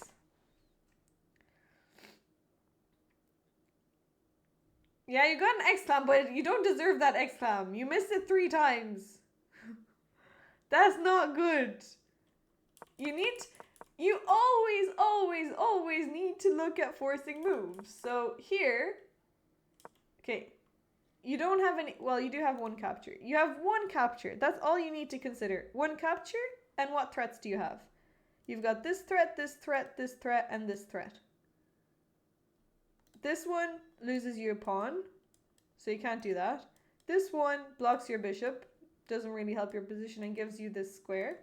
This one, maybe it's okay, but like this pawn is a little bit stranded here on b4 without any support. You don't really want to push b4. But bishop a3 is a threat, so you need to look at it. Once you see it, you'll see that it's a good move. And you spotted it straight away when I asked. So you can see it, you have the ability. So that's why you get minus 4 now. Okay, let's see. So bishop a3, you won the exchange. Now d4 to protect the pawn. Okay, because they're threatening to take and then take here. Okay, c5. Feel like me and Owen have similar traits, basically the same player. What's 1,000 elo different? Well, you actually didn't miss something as big. Well, a3 was decently big, but not as big as a full piece. Okay, c3, sure. I mean, here you can actually just play any moves and get into an endgame and win with an exchange up. Let's see how you converted. There's nothing that you can improve on already. Okay, queen here looks good. Okay, you can make a few random moves with the queen. Okay. Okay, queen g4, queen h4. Now he played queen c8. I guess his queen is kind of away from the king's side. Maybe that's why things are not looking so good for him. And now you have also this really nice open file. So g4 is an idea. Knight g5, nice move. Okay, and now can you find it? No. I won't give you any minus points, but you have a really nice move here. What can you do? Why is H... I thought this is what you're threatening with knight g5.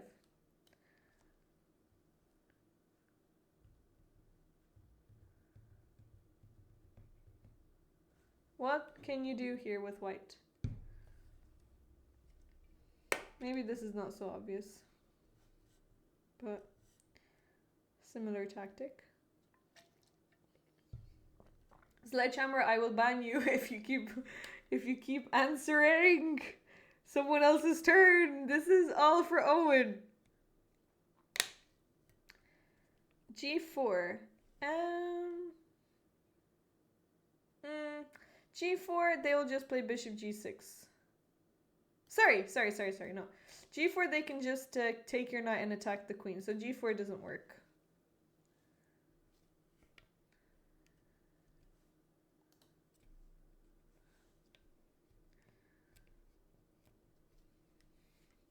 Just Owen, what is the move?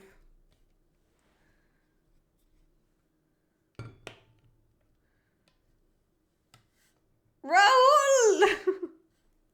Are you guys listening to this on mute? Yeah, knight f7. Please, just let whoever's name we're analyzing, please just let them think for themselves. This is their lesson. We're analyzing their game, so let them enjoy the duration themselves. So many Owens here, yeah. And not the right ones. Shh. 17, go away. Okay. Is that not a word? Yeah, it's pinned. You can take king takes and now g4. And you get to trade and ruin the king's position even more. Now, what are they going to do? Let's say the king goes back. You just have such a beautiful attack here. So much easier to win. Rook f7. You have a passed pawn here. Game over already. Knight takes f7 would have been crushing. So, I thought that's what you were threatening with knight g5. Because the mate is already protected by the bishop. I mean, I guess you're threatening to take. Never mind. You're threatening to take and then take on h7, but yeah, knight f7 is also works. I won't take away any points from you for that though. Maybe it's not so obvious. Although it is a forcing move. It's a capture. You need to look at it. Okay, h6. How much time? If you spent less than 20 seconds, I'm taking away half a point. Ooh! Saved by the time. You spent exactly 20 seconds. Okay. No point minus. Fine. You got away with it. Wait, what time control is this? Do you get increment? Do you get increment? Because if you got increment, you actually spent more. That's crazy. Oh, okay, 10 plus 0. You spent exactly 20 seconds. Okay. I mean, that's still not enough time, but I guess I just said the first the first number that came to my mind that was fair. He's winning comfortably because his opponent is playing badly. That's not something that should be rewarded. Okay, praised. Praised is the word that I should be saying. Okay, rook f2 I prefer because you want to maintain the open file, but fine. We'll tolerate it. Rook f2. Much. Keep your advantages. Okay. Oh. Why is this so good? Why is this so good? What are we missing?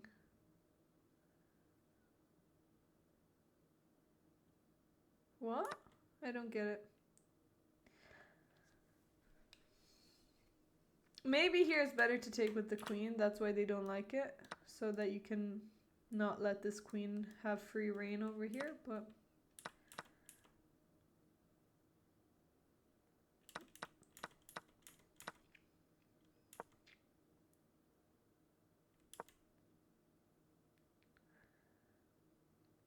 I mean, this looks fine to me. I think it's just gonna be hard. You need to get your rooks on the G file or something. Now with the F file closed, the G file is the file that you want to play on. Okay. Oh, also we have to play Call of Dragons later. So after we analyze Mango, we're gonna play a bit of Call of Dragons, so that I don't forget, because we still got the sponsorship to maintain. So bishop takes. Okay. Takes queen here. Okay, we can just defend our rooks. Good. Oh, we lose this pawn. Okay, that's a bit annoying, but it opens up an extra file for us. So actually, I think this has helped. This has helped you. Okay, now you're offering a queen trade. Yeah, that looks fine. Although I would probably play rook f1, and I would actually keep my queen to maintain some pressure. And if queen e3, then you can just play rook here. Although maybe it's uncomfortable. Maybe now you can play queen f2, and now you can force a queen trade. But anyway, queen g3 looks fine. I don't know why it's question exclam. Hello, Fiedler. Yang yang. Okay, queen e4. Nice, rook g2, threatening checkmate. Looks good. Okay, you really want the queen trade. Okay. Check and you move your king. Yep. Maybe you can actually move your rook to f2, because on g2 it's not really as useful anymore. Okay, rook g3. Queen f2. Okay, we're gonna repeat some maneuver around here for a bit. I will say that I don't see anything that you can improve on. Mainly I just want the rooks to be active at some point. Yeah, nice. Okay, I like this.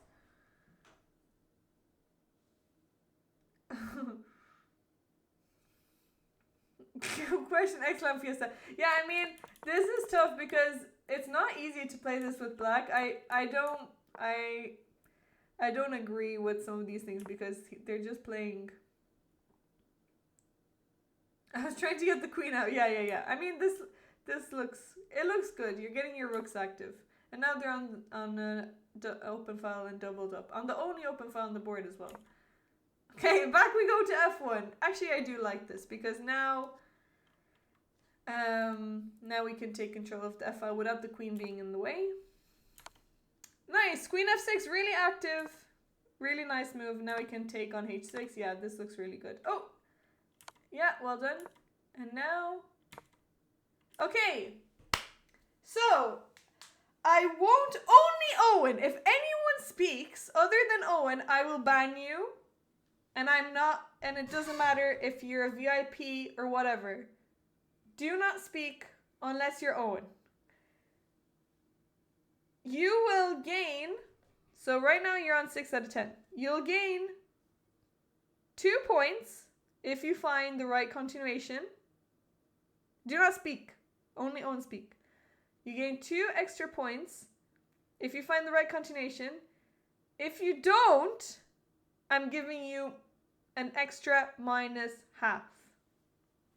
Because you get a chance to redeem yourself here. It doesn't matter, you're already winning.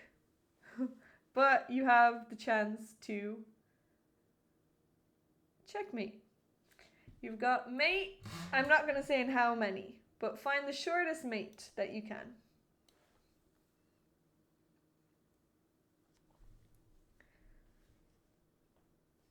So, puzzle time! Enigmatis? Guys, don't test me! Okay. Moving on. Queen d8. King g7.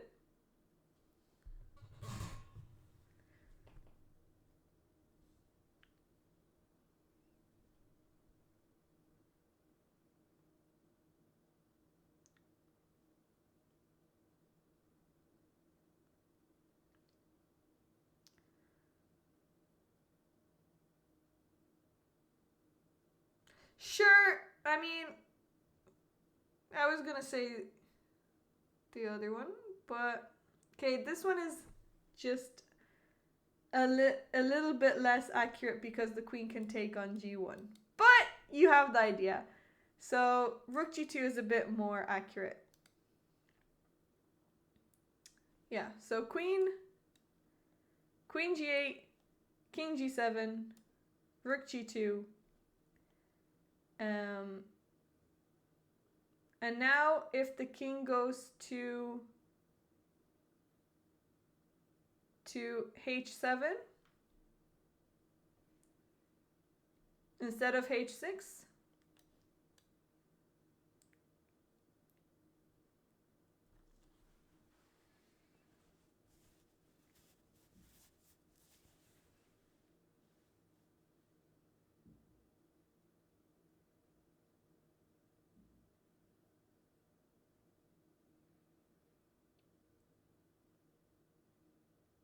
yeah, queen g8, and then after king h6.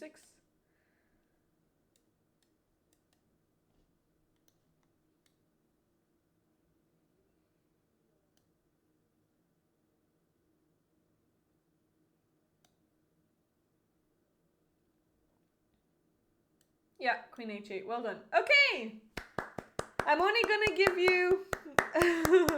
Okay, I'll give you two back. So you get 8 for that. Although you used the wrong rook. Rook g1 is one move less because the queen can sacrifice on g1. So I should take away half a point there for you, but you got it. So you didn't find it in the game, but you found it here, so you redeemed yourself. There is a mate in 4. Queen d8. King goes here. Now rook g2. Rook g1 also works as well. I mean, it's just a bit slower. Rook g2. If the king goes here, then it's checkmate. So here, g8, and now. Okay, well done! So, anyway, the game didn't last much. Oh. Okay, the game actually lasted even quicker, even less longer than that. But he can play king e8. He can play king e8 and he can avoid the mate. I mean, it's still gonna be mate in a few moves, I guess. Yeah. All right, well done. Great game. 8 out of 10 with an asterisk of redemption in the chat, but please do not miss these opportunities to win free pieces. Not one move later, not 2 moves later, but 3 moves later. That is not acceptable. So you've got to get on it. You got to get on it, and you cannot miss these. Okay, last game to analyze, and then we're going to be playing Call of Dragons for a little bit, and then I've got to make tiramisu. Maybe our leprechaun helper can go and get the ingredients. That would be great. So let's go, Mango King. It's your time. Thank you for your tier 3. Let's see what game you've got. So let's open up an analysis board. And thank you, Dr. Zeus and Chaotic Chess, for moving it to Saturday. You play white. Okay, 1 second. Let me just 1 sec.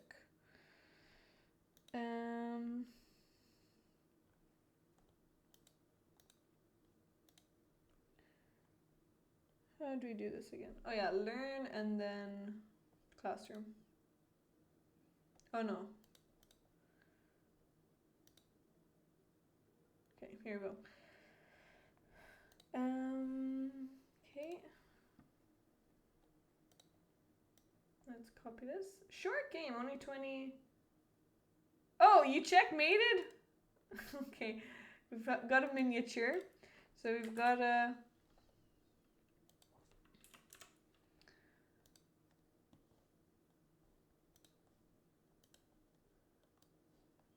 We got a game that Mango King TV won. You lose aura midway. Okay, let's have a look.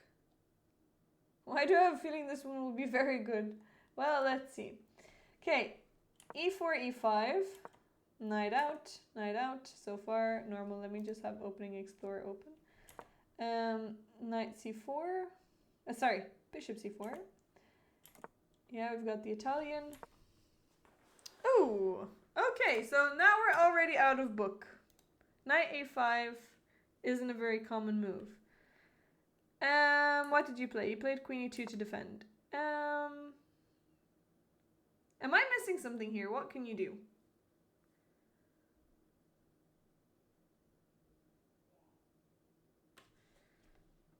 What can you do here? Oh, never mind. I mean, I guess it's not that straightforward, but maybe this pawn is also hanging. Okay, so knight takes here. You're also threatening to take on f7, so he kind of has to take here, and now after knight takes here, then he can take here, I guess. But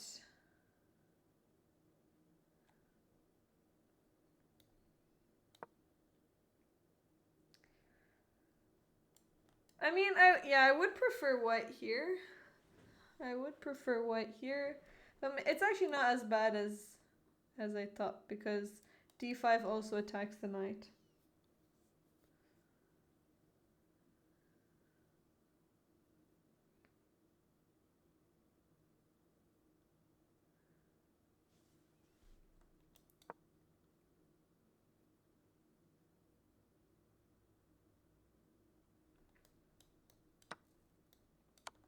I do prefer white here. You can also win this pawn. Okay, maybe you can just take on e5. Although I don't think it's as clear. But queen e2. Yeah, queen e2 is threatening to take here. But he's just going to take your bishop. Okay. Oh!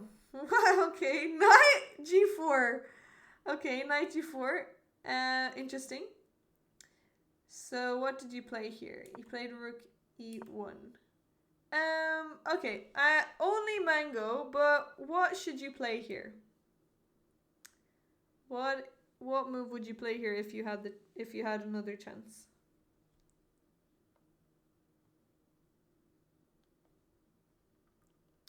Activate your bishop? You mean develop your bishop, play d3? Like open up your bishop? Line?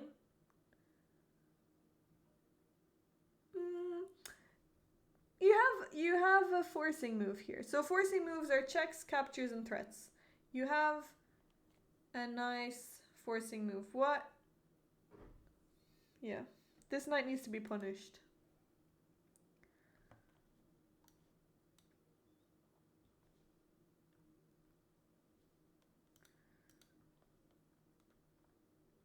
How can you punish the knight?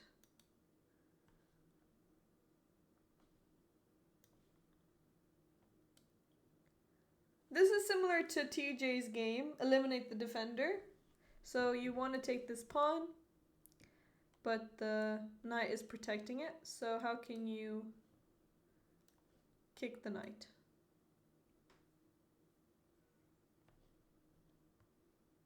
Yeah, h3. h3, nice move. You're kicking the knight. What can they do? They're not threatening to take here. You just take it back with the queen or with the rook. So they have to go back. They don't really have a choice. And now you can just take the pawn. And it's the same as taking it earlier, but now your bishop is defended by the queen. Sorry, that's not the difference. The difference is that the pawn is now defended by the queen. So the pawn is defended by the queen, so you don't have to be worried about this because you can just take back and you've just won a central pawn. So that's really good. So h3, eliminate the defender. Okay, rook e1 is still okay, but you have an opportunity to win a pawn here. So b5. Ooh, that's just a free pawn. Did you take it? Yes, you did. Okay, great. You took. Okay, he went knight back. So already you're a pawn up and you have almost everything developed. You still need these two pieces, but your bishop is developed, knight, queen, rook. Everything looks really good. Okay, bishop back, attacking on f7. You'd consider taking with the queen. Let's see. So after this, Here, here, here, and you can take... Oh yeah, you can maybe take with the queen and attack here. Yeah, that also looks good. You're right. Maybe there... Is there d5?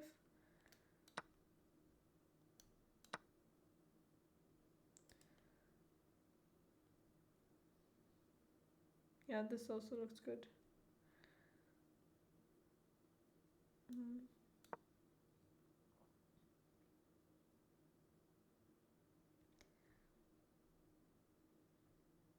Both are good. Both are good. Now you have some discovered attacks. I mean, they'll probably block this, and then you can develop your knight and attack the queen. But yeah, this also is good. Okay, so rook e1. Anyway, you took the pawn. That's good. Bishop back. Looks good. You're now threatening on f7 again. He's only moving his knights the whole game? What? Okay, how did you continue? d4! Great move! Okay, great move. That's a really good move. I really like this move because you want to open up the position. The king is still in the center and you need to get your bishop out as well. Great move. Okay, he took. Now you take. Good. Discovery attack on the knight. Okay. Bishop e5. Great. This looks really good. Because now, if the knight blocks, you take this knight. And if the bishop blocks, then you can... Maybe you don't even need to capture. You can actually just take the knight. Bishop here and... Oh, okay. So, what can you do here, Mango? You found a great move. Yeah, what can you do?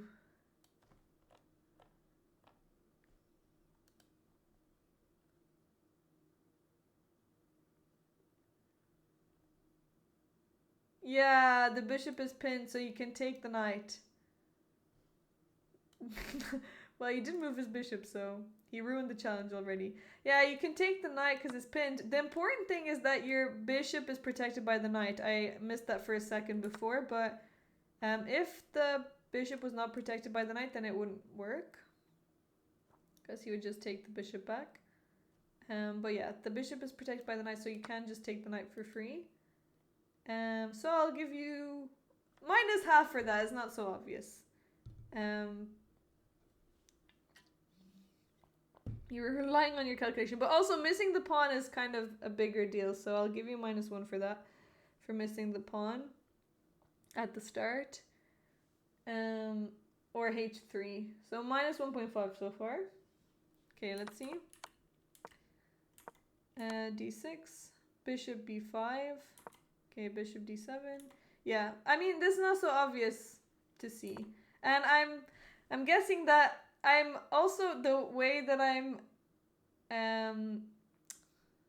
marking these are also based off of people's levels, and I don't think your opponent was very high level, which I don't want to take way too many points. Anyways, let's see. Still, you can take the knight though. Oh, wait, I guess this knight is also attacked. Yeah, maybe you don't want to complicate yourself. Although this is still fine. Maybe you can also take this. Develop, bring the rook in. But yeah, it's okay. It's okay if you didn't do that, because you can just... Ooh! e5. Okay, e5. This looks really complicated. Okay, let's have a look at that. That was made if the queen takes. Wait, let me have a look. Well, if it's defended by the knight. So queen takes here, and if the queen takes here, you can't take with the queen because it's defended by the knight, but yeah.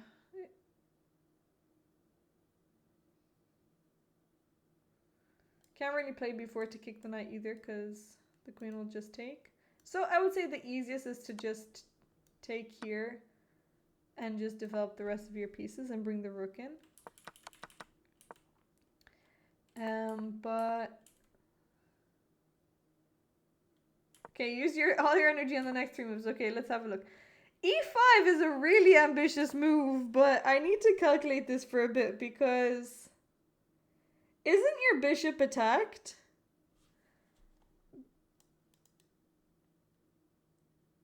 But I guess you're threatening to take. So he did take your bishop. Okay, you're threatening to take, but is there a mate here or something? Oh, there's queen here, takes, and then rook takes. Ooh, there is a mate. Okay, there is a mate. So you're threatening to take, and the king cannot move because you can sacrifice your queen. Okay, that's really nice. But they don't have to. They don't have to move their king. So they did take, and now they can block, which they did. So they realize that they can't move the king here. This is a really pretty mate.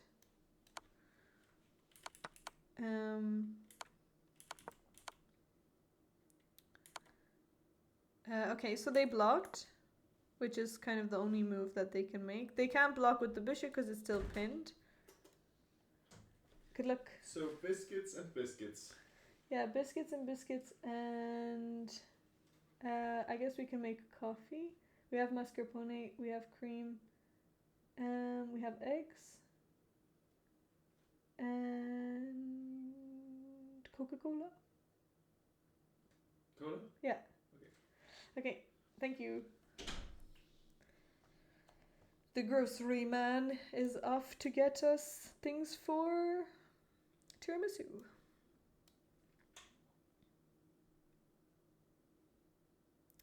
Definitely did that on purpose. I'm sure you would have found it. I'll give you the credit. Let's have a look. Knight here. What did you do? Okay, so you took the bishop. King takes. Okay, so this looks really good for you. You have... How's material looking? 2 knights, 2 knights. 2 rooks, 2 rooks. Queen, queen. And black has 2 5 pawns. And you have... Oh, you're a piece down. You're a piece down. Sorry, I forgot. They have an extra bishop. You need to head off to dinner. Okay, go cool. Enjoy your dinner. So let's see. Queen b5 check. Nice check. You're a piece down, so you really need this attack to work. Oh, they took this pawn? That looks very vulnerable. Okay, they probably should have just went back to d8, but they wanted to take this pawn. So, how did you continue? There must be some checkmate here. Queen c6. Okay, king e7.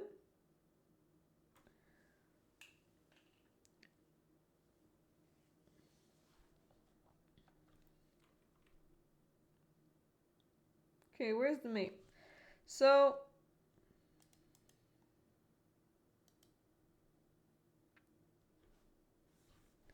okay, see you, go cool. Yes, I will talk about the tournament. Thank you. I'll see you later.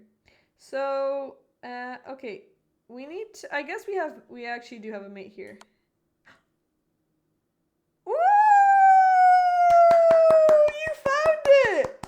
Well done! That's an excellent find! I'm gonna give you an extra 2 points for that. So now you're... Okay, we'll say that you were... I'll give you an extra 1.5. I won't give it a 10. I'll give it an 8.75. I don't want to give it a 9, but this is a really nice mate. Okay, I'll give it a 9. I'll give it a 9. This is a really, really nice mate. I imagine that... I don't want to guess the rating because I don't want to insult anyone. Really nice. Well done. That's a really nice mate. Well done. Well done, well done, well done. That's so good. That's really good. That was really good. Well done. All this for a Gotham chess meme. Wait, this is a...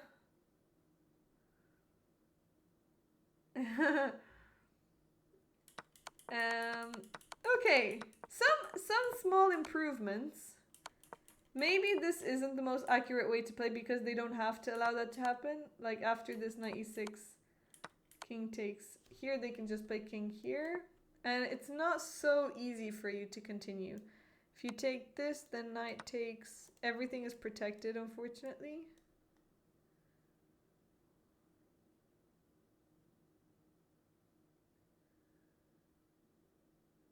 Yeah, I know what he was talking about, but that's good that you. I mean, an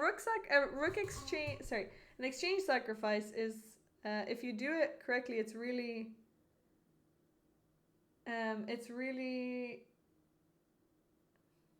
well done. What's the word? I mean, admirable is not really the right word, but it's really great if you execute flashy. Yeah, flashy is a good word, but it's a great, yeah. Maybe it's actually deeper than flashy. I would say that's very commendable. It's great if you can find a good rook sacrifice. You definitely get aura points for that.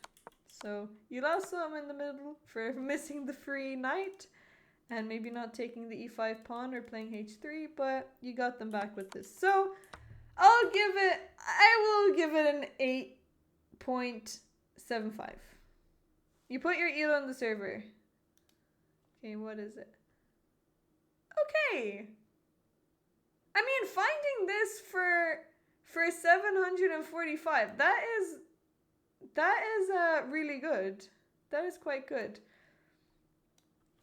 I now wish you were in the Darling Duels, because I think you would be a great addition, since we have a lot of players, not a lot, but we have some players around that rating range. But next one, if you keep, you'll stick around. Okay, sounds good. If you stick around on this channel, I hope that we'll continue with the Darling Duels if it's a success, which I think it will be. So we'll have the pairings for the Darling Duels this week. We'll finalize them. Thank you for sharing it, and thanks for your tier 3. So 8.75, nice, really nice forcing checkmate, really nice rook exchange. I don't see how much time you spent. Oh, actually you put in the actual game. Let me see how much time you spent on that. One sec.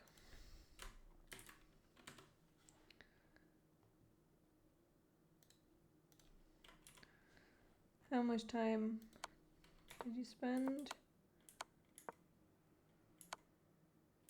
Oh, you found this pretty quickly. Okay, you only spent 20 seconds on this. That's really good. Okay, well done. That's really good. So, darlings, thank you for your game. Wow, I glitched over there. Thanks for your game submissions. I was saying subscriptions, but submissions. Thank you for your game submissions. I will continue the analysis for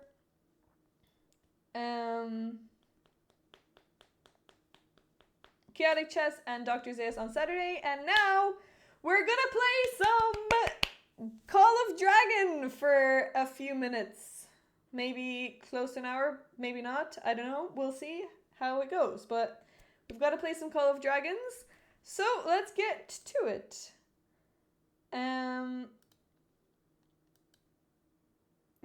Yeah.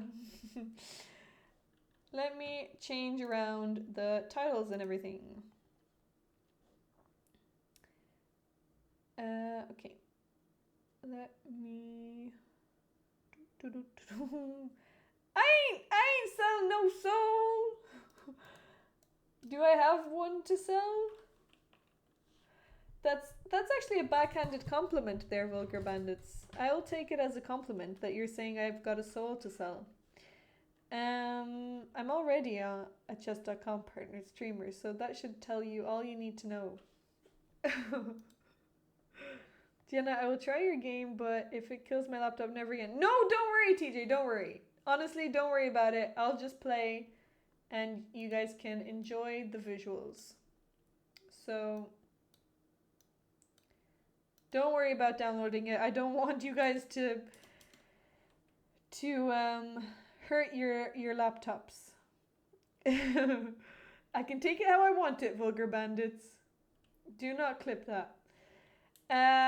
Okay, we're playing Call of Dragons. I need to also change.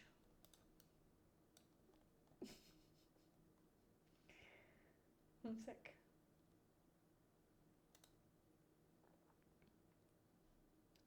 Sponsorship. Here we go. Here we go.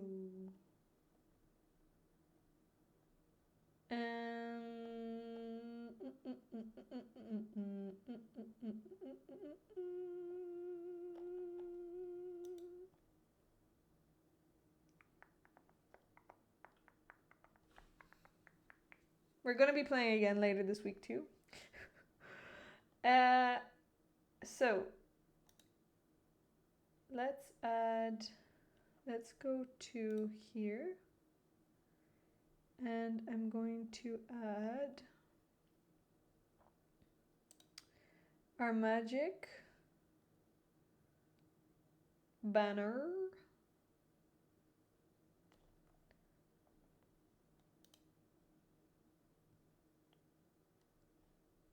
Okay.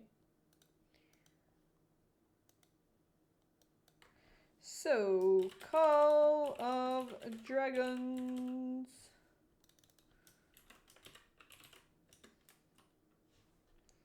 Don't have a hashtag? Gotta copy a hashtag. Hashtag.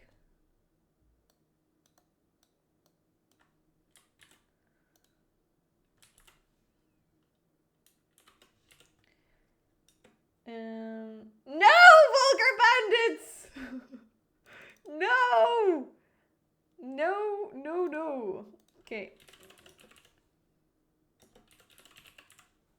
Do any of you play Call of Duty?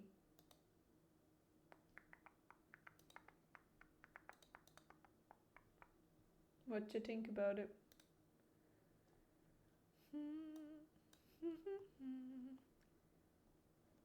Here we go. Are we ready for Call of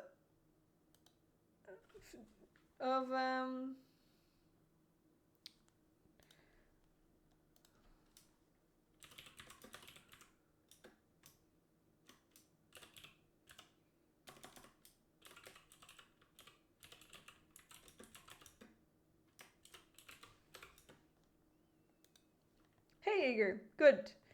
We're good. We're gonna be playing a fun game now, which you can download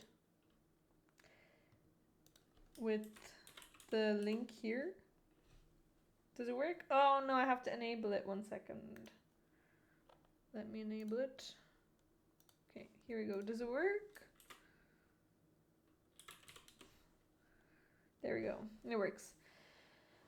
And you can see your name pop up.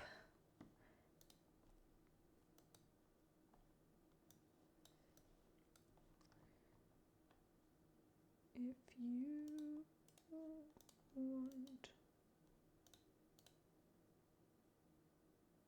Oh, it's launching. 1 sec. It's taking some time to load. Maybe my computer cannot handle it. That wouldn't be very good. That would actually be a disaster. Glasses are coming off. Maybe we won't be maybe we won't be playing Call of Dragons. Okay, I don't know what's happening. Exiting the launcher will interrupt your download. Wait, why is it downloading? I thought I already have it. We could just play Call of Duty. Well, I don't think it works like that either.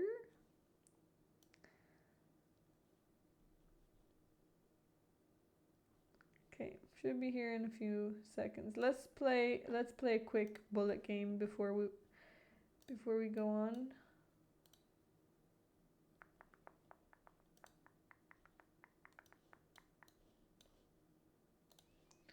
Okay, 2107. Oh, I don't want to lose my 2100. So let's win. We've got a Kali textbook. Although he did play it a bit differently than I would have hoped. Okay. Ah! Call of Dragons is now coming on in the middle of my bullet game. Now is not the time. No! Now is not the time. Okay, I've got to kick this and let's go for checkmate.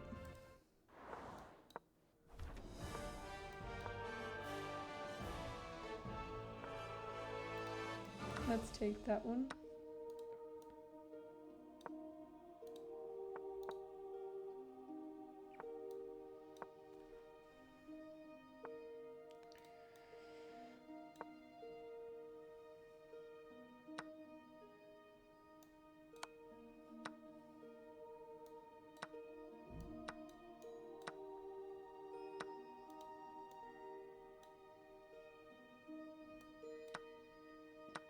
I don't love this position.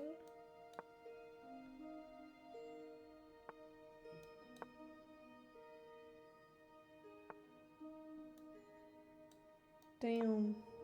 That's not good. That's not a good move.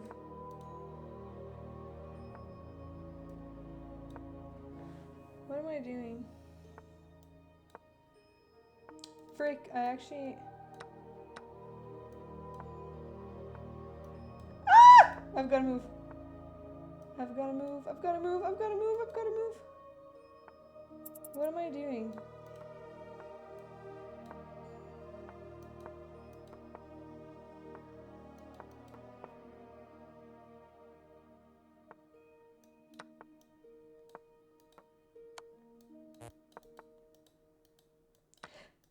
My hand is too sweaty. Ah! We won! Oh my god, we won with 0.01 seconds! Oh, that was stressful. That was stressful. Okay, I'm taking that, and that that was already my Call of Dragons. Okay.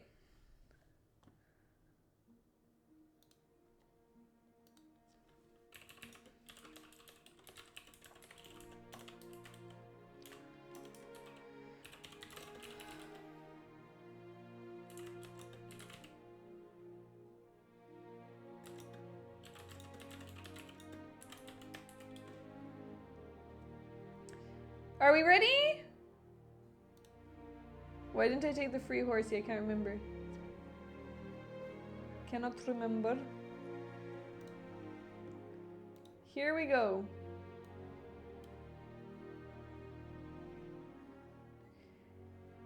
My lord, while you were gone, your city came under attack. For your safety, your city has been relocated far away from danger. Oh no, we were under attack. I actually really do like this game. So I definitely encourage you guys to get it. Only if your computer can handle it. Let's see what we can do. Let's build. Oh, I don't know. Alliance? Boss, I need your help. Okay. Ever since the night the stars fell, the animals have been getting all fired up. This is the first time I'm hearing his Whenever voice. I go out hunting, I always come across poor baby animals left orphaned out in the wilderness. I guess it's probably because of those darklings. Because of those darklings. I can't just leave them out there. If I could, I'd bring them back and raise them all myself. Oh, But I don't know the first thing about. Think you could take care of just one for me? think you could take what? Sure thing. Oh, great! I always knew you were an animal lover, Let's boss. take care of them. Oh, which one do we want? They're too cute. They're too cute. I really like Sapphire. We're definitely not getting the Sand Lizard. I like Snow Peak as well. Frostbear! Which one do we want, darlings?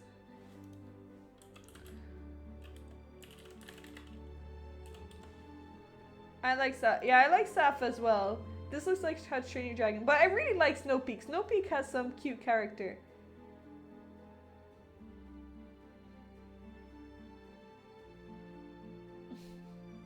So are we going for Saf?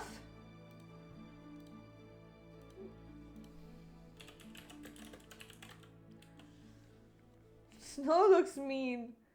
He looks cute. He looks like he could give us.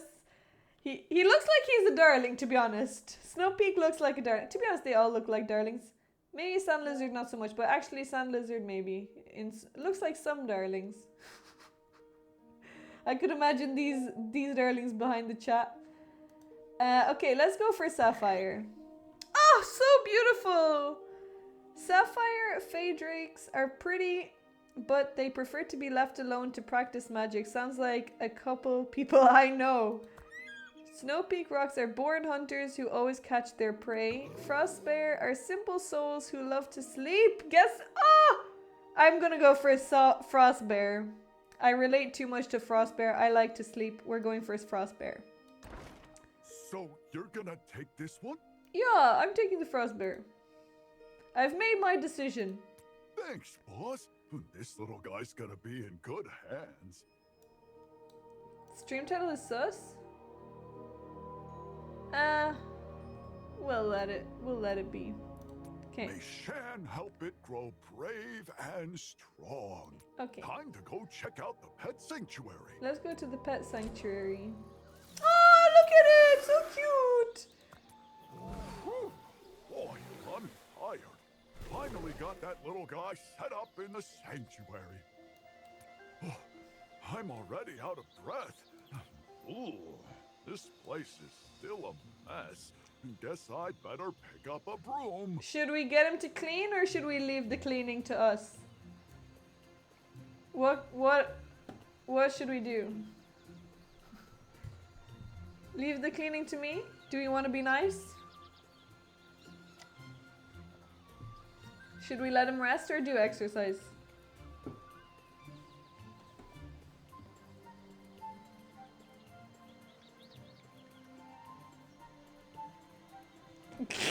I agree, Chaotic Chess. You've done enough already. Wait, what? There's no option for do it yourself. Anyway. Wow, you're the best. What do you mean?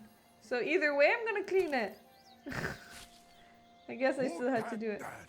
Good as new. Don't forget to clean the sanctuary. After all, when your pet's happy with their surroundings, their affection level will go up.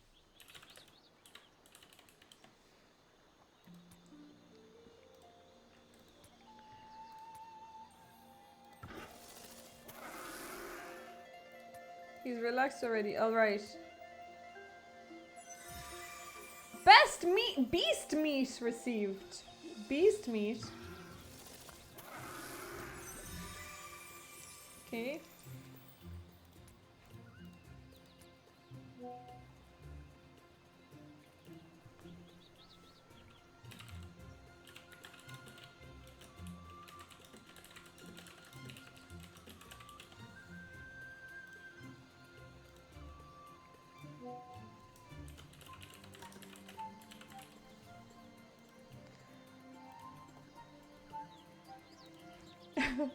Shut up, vulgar bandits. Okay, let's go back. Just as a tree cannot, the school of... Research. Okay, let's do some research then. School of Sages.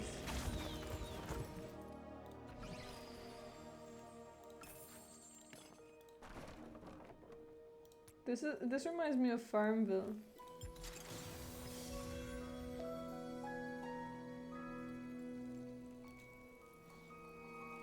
I really like the music.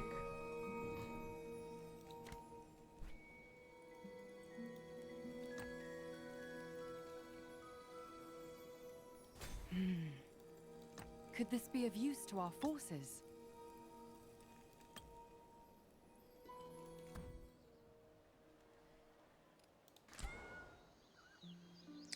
Wait, why do I need...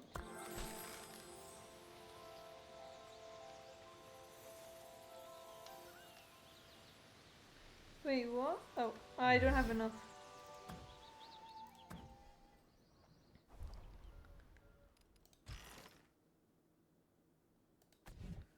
Wait.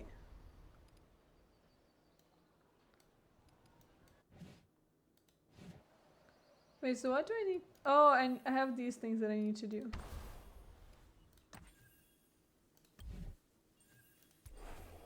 Okay, let's attack these people.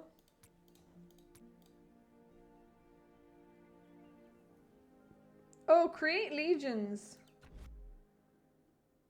March? My bow is drawn.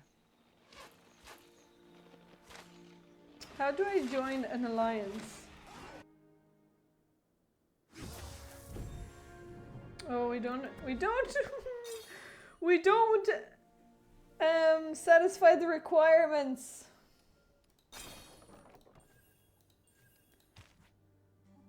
Okay, let's just claim a bunch of these things.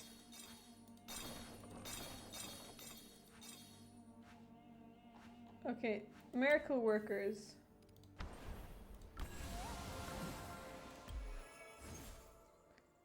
Let's heal them.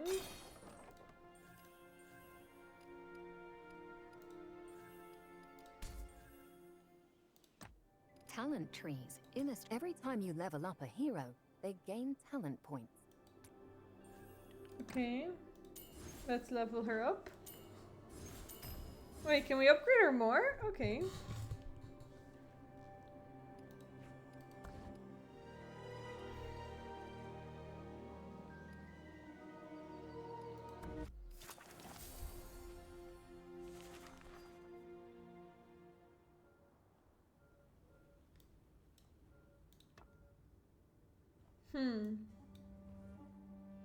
What level am I on?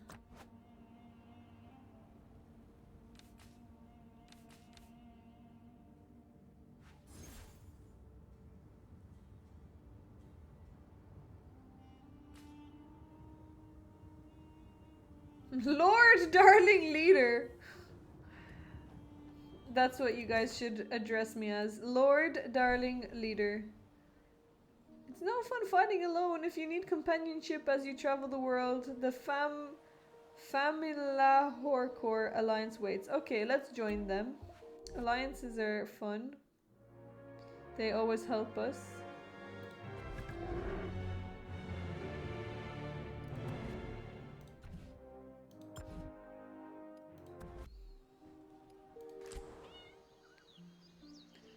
Do I need to do something here? Oh, it's so cute! Frostbear is so cute! I'm so glad we've got a Frosty on our side.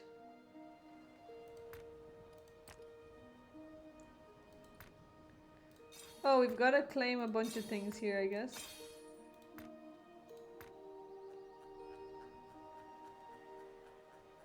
Okay, I'm not really reading all of that though. Just want to claim all the things.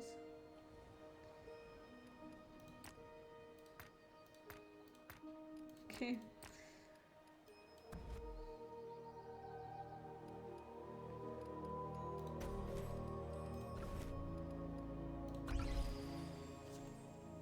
Goblin Market! We have a Goblin Market!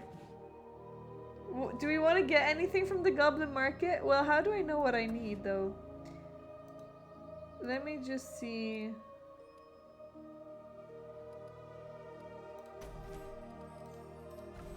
Okay, let's also get a store. Hey, THT Jeremy! We haven't seen you in such a long time! THT Jeremy was an old mod who is now being stripped of his power because he was not here so often, but how are you doing? How have you been? This isn't a cult, or is it? Well. The United Merchants Guild of Tagar Depends what your once definition per of cult day, is. You can claim honor points, which can be used to increase your membership level and improve the number of honor points you can claim increases with consecutive logins. The longer your daily login streak, the more honor points you will receive each. What do you mean? What are the benefits?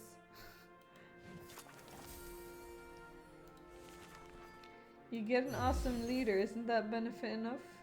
You have a life now. I'm glad you have a life. What are you doing now?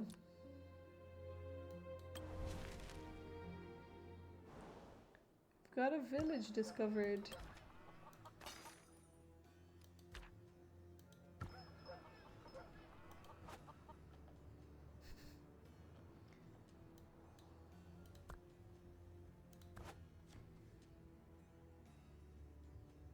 No way! You're going to Bucharest! Is this why you came into the stream? What internship will you be doing?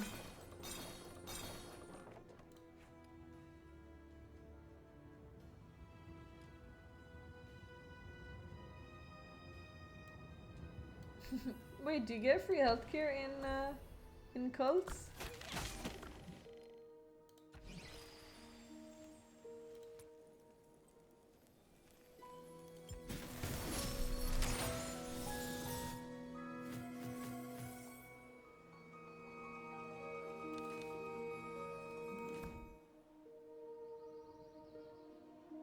Spreading Czech culture in Romania? What?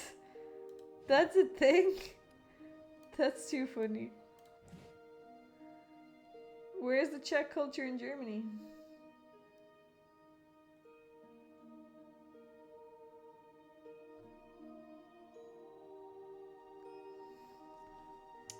Not sure what I need to do here. Oh.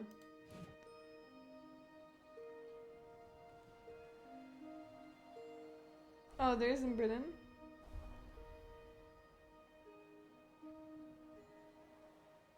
Also free poisonous drinks.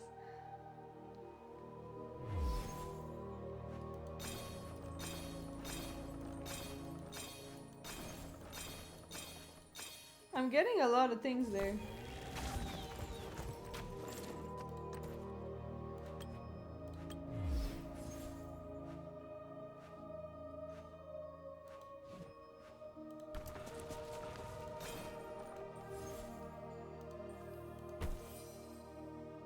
We scared away the giant bear.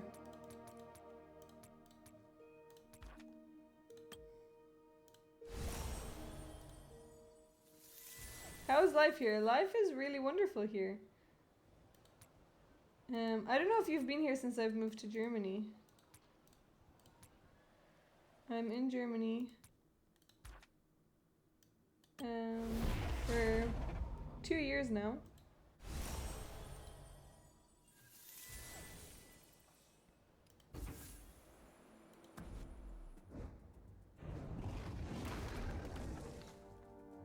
Oh yeah, I'm here for another year. I had to get surgery on my knee again, so I'm recovering from that, so I wanted to stay another year to get it done here.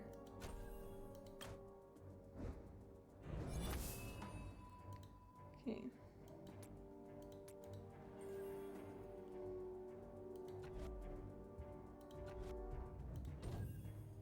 Okay, let's see what we can do here.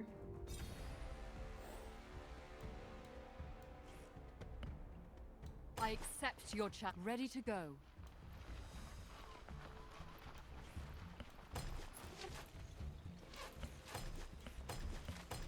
May the moon bless all beings. Where are we marching to? We're going back.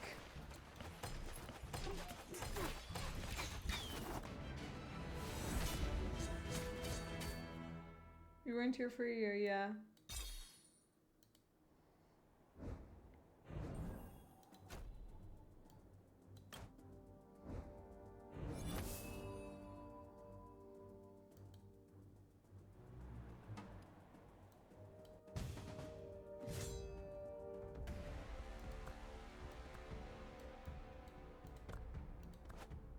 Wait.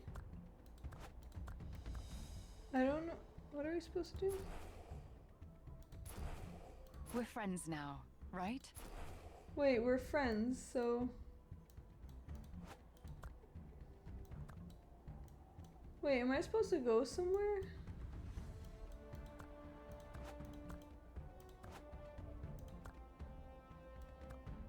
I don't understand. What do they I want? await your orders.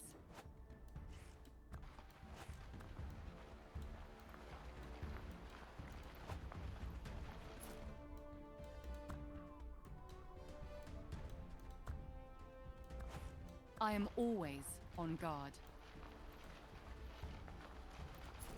Show yourself and face me.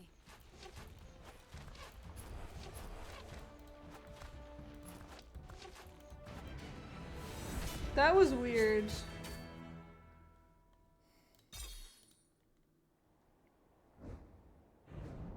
Oh, I hope it's nothing serious also.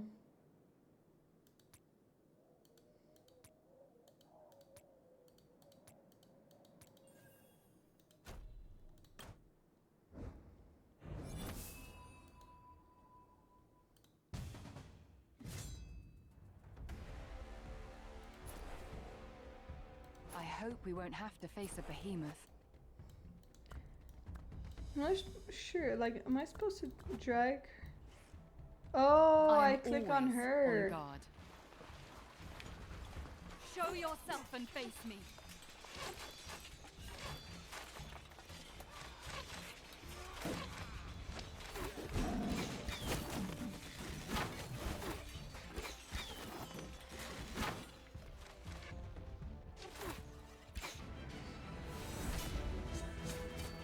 Oh, we only get 2 stars for that? Okay.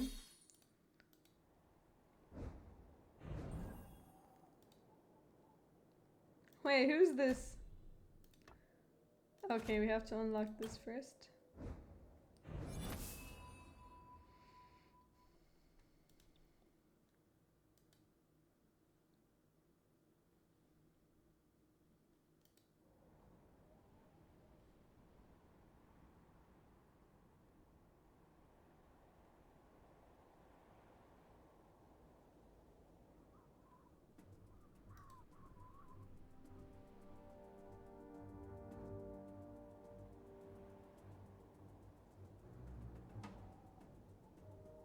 Let's try get to level 14.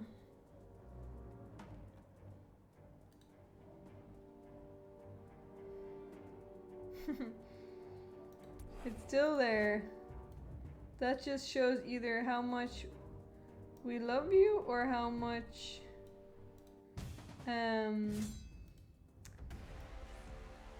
Does Moonveil how still look much the our same other under the mods have moonlight? done. Show yourself and face me.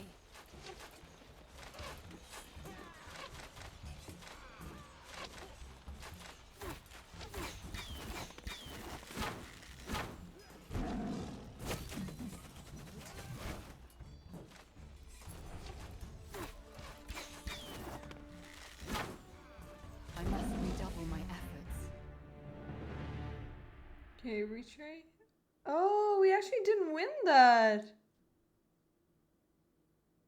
Can we retry? We actually didn't win that. That's not good. That's hard.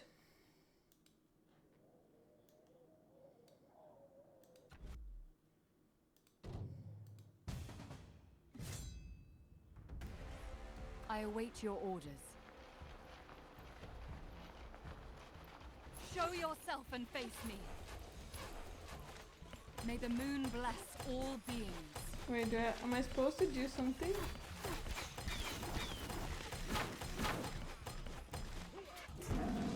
Ready to go. No! Stay Oh. there. A butterfly. Clan Kalanajal never retreats. I don't know if I'm supposed to be clicking. If my mother were here, Okay, have done better. We're not doing this anymore. We've lost.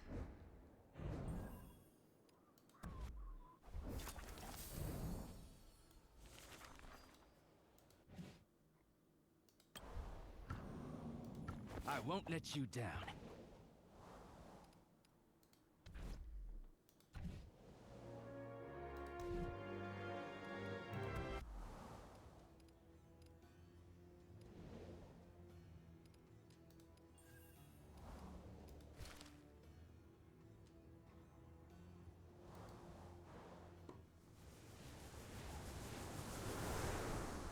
This game is so detailed. Hello, Tres Important. Thanks for the follow.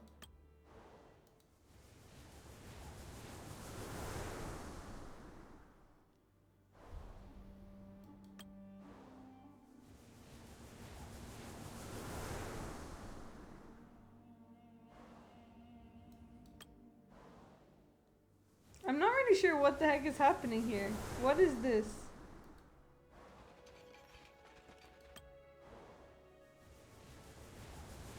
What the heck?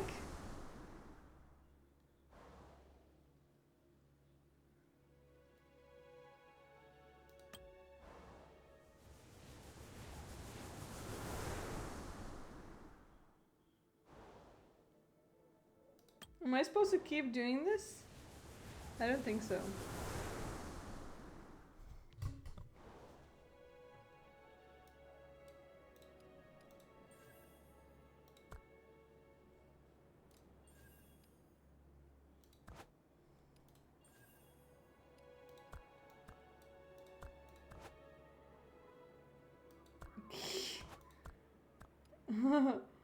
Well, I'm always gonna ask you guys. Oh, I'm getting a stomachache. PvE, what is this? Not really sure. What is the game? I'm not 100% sure. Well, oh, we're attacking.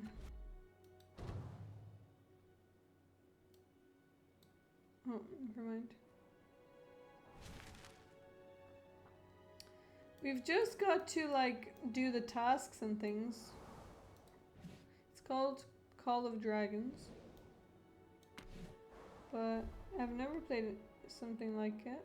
But they don't feel too... Oh, I don't know what kind. If we could put first, we gotta stun them so we can purify them. And then we can take them back to the sanctuary. Just update our village. Fight things that need to be fought. Thrives. Get a pet.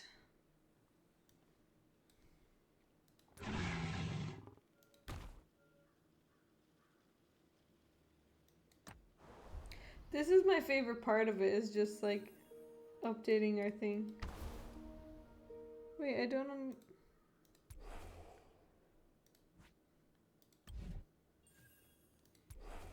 Okay, let's attack the Darklings. The wind guides my arrows.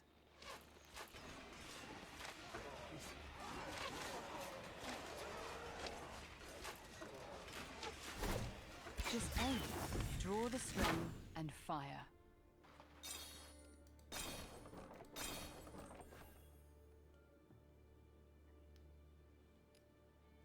I just want... How do I see what my level is though?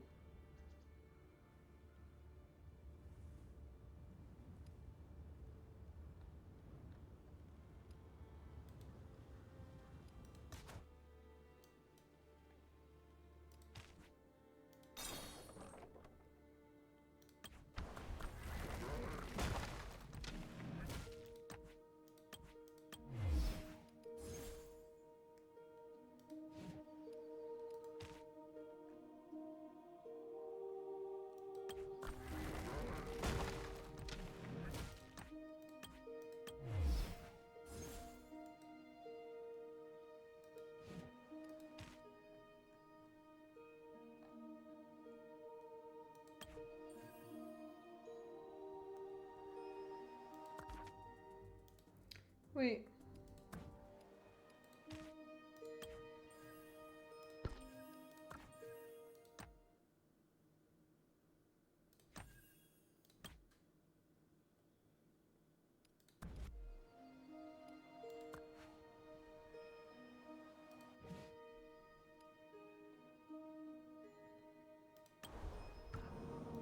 I won't let you down.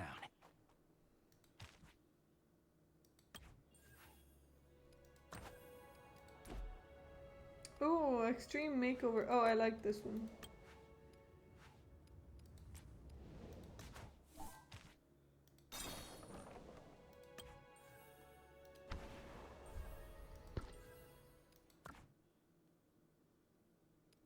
No, we won't speed it up.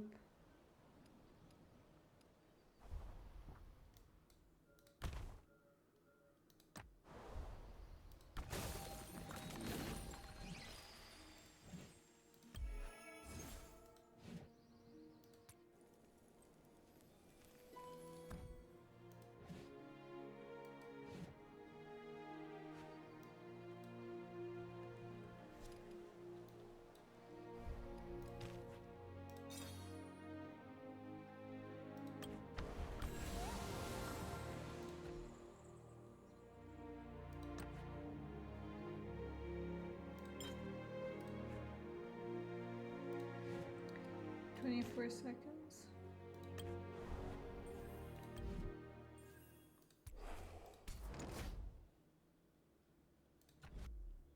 My bow is drawn.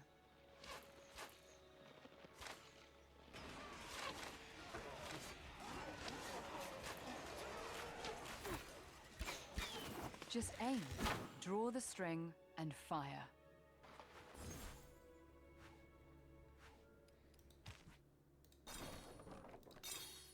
Okay. We can deploy our legions to an empty. Just tap an empty. So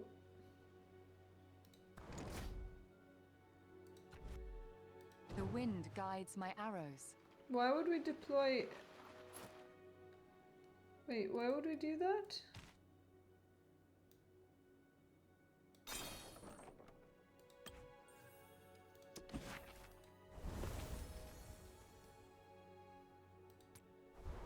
This is such a detailed game. There's so many things happening. What the heck?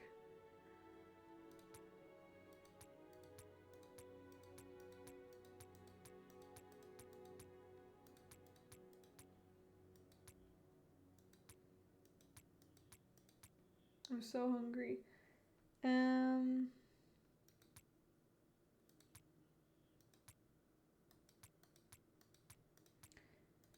Do you think I should have chicken nuggets from the freezer or from McDonald's? What is your suggestion?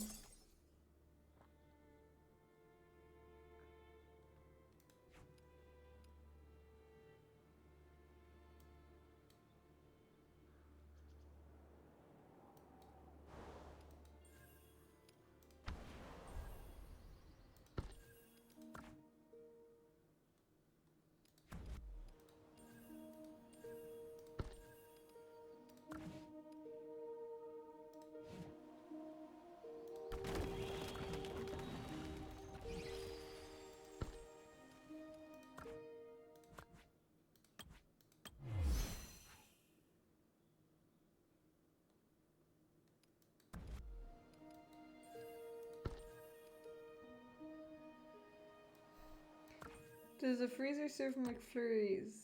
Unfortunately not. But I do have vegan vanilla ice cream, which I really like.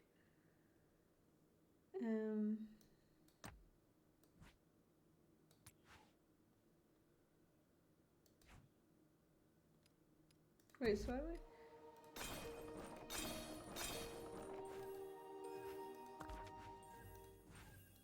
I'll teach them all a lesson.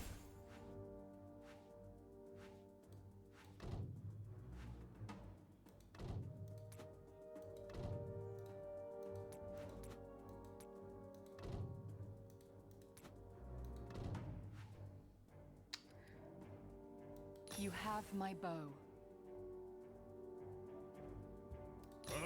Let's see who's strongest. I can select more. Let's deploy! Ah, damn, it's not working. Okay. Thought we could deploy our cute little bear.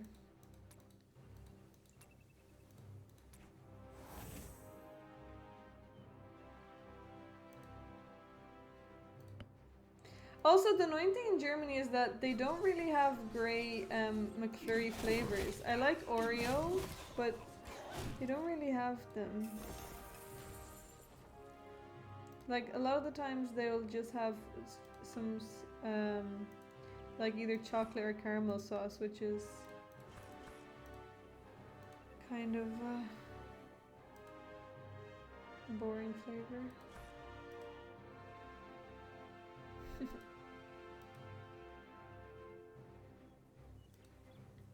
What? I'm supposed to get some key.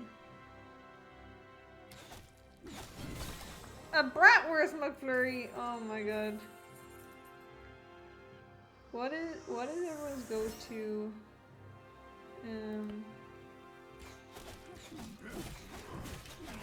Do you know what? I actually do like a Happy Meal. Go to McDonald's order.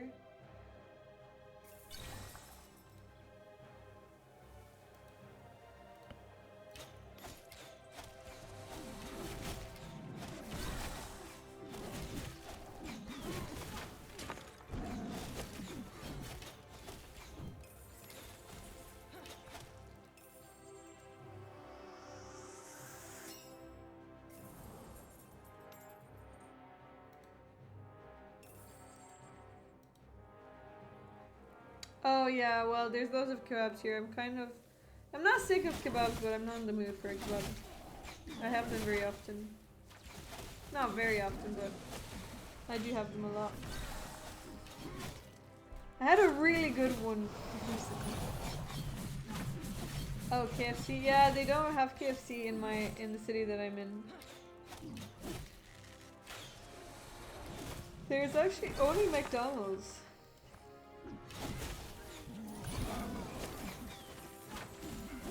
Also, did you know that in Korea there are more chicken shops than there are McDonald's in the world? Did I tell you guys that fact? When I found that out, I was like, what the heck? That doesn't sound real, but I guess it is. Imagine that. More chicken shops in Korea than there are McDonald's in the whole world.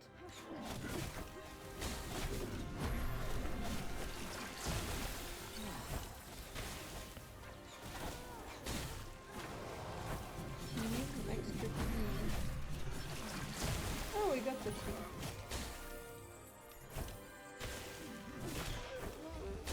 one. Ooh, so many coins. I hate that we have to do this. Okay, good.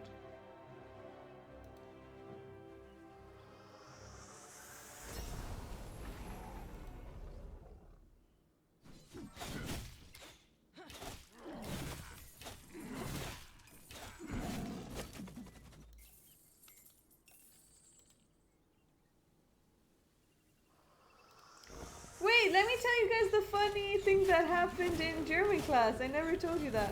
This home cook at home in Korea. They don't really cook. They actually just go out to eat. So we're in German class and we were doing like we were just filling in some blanks in our book, in like the exercise that we were doing in the book, and the woman, the teacher, was like, asked someone, what's the article of this word? But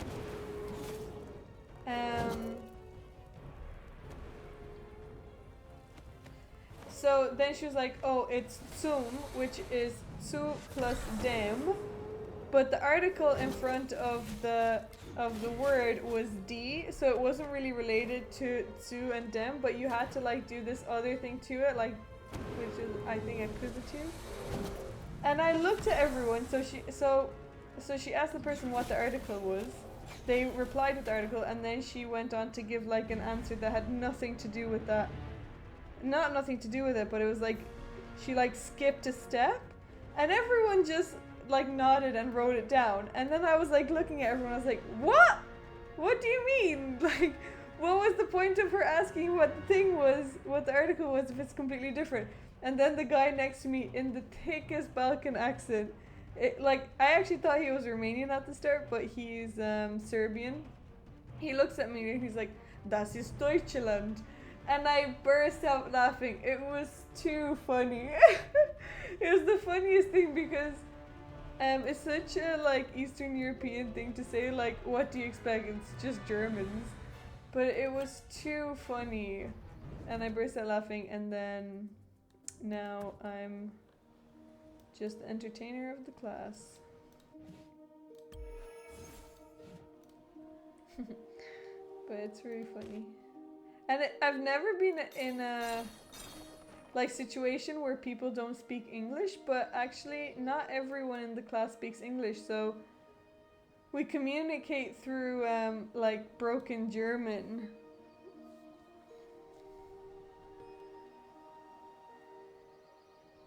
You have a strong community in Germany? Wait, what do you mean strong community?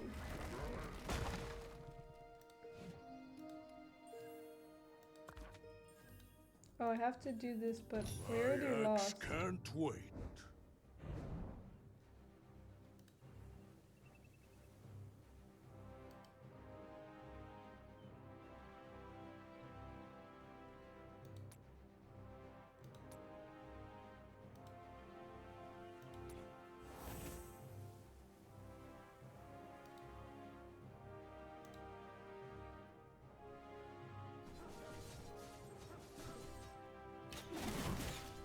Wait, we have to do this one all again?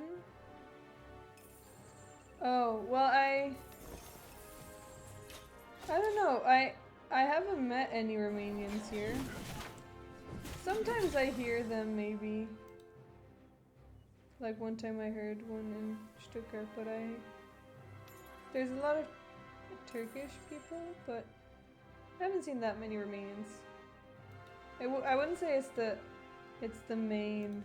I would say there's more Romanians in Ireland than in Germany, or that I've noticed.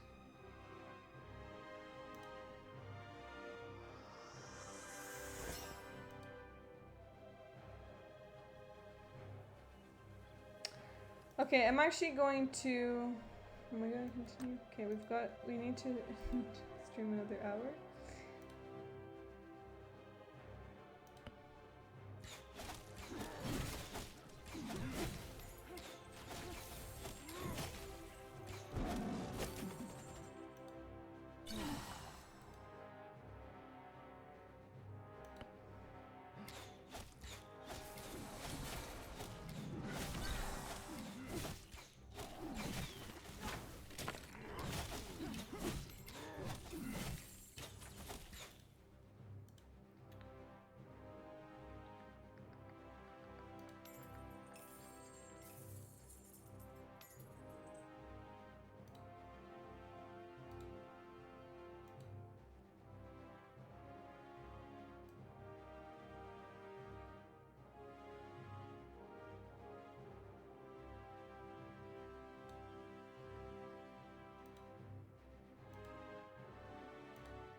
Okay, if we get defeated in this, I'm going to I'm gonna raid.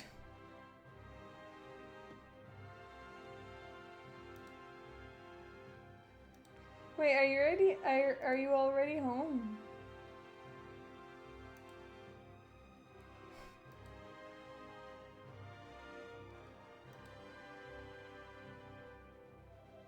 Oh, I didn't know that. Sorry, I didn't know you were already home. Okay, let me just do this battle. I was waiting for you to come home. Okay, wait, I still have to make tiramisu. Oh my goodness. Okay, get everything ready.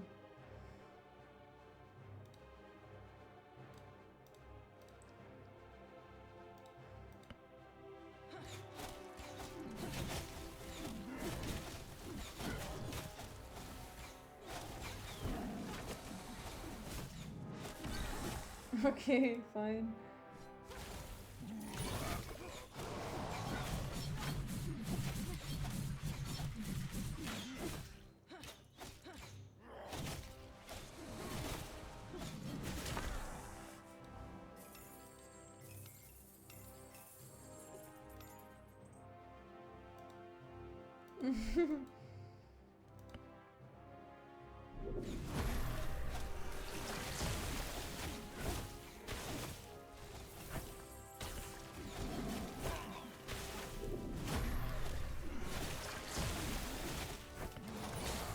Okay, see you later. Enjoy Romania. Wait, let's just collect all of this first.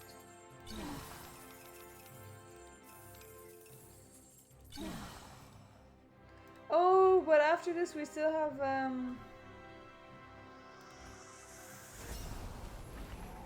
these guys.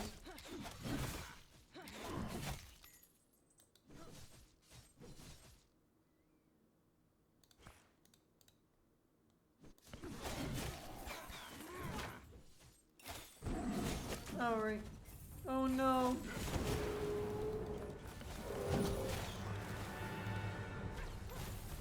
Oh, so I actually don't have to collect the coins. I think the coins come to me anyway. I haven't really used the freaking pet. I need to use the pet more often.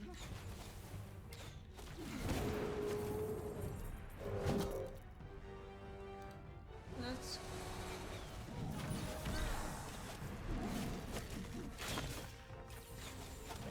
Are we backed into a corner?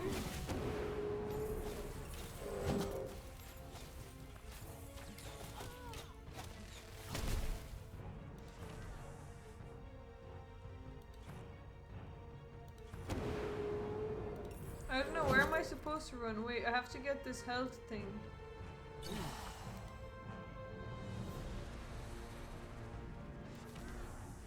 It doesn't matter where I run because they're still like... They're still going to attack.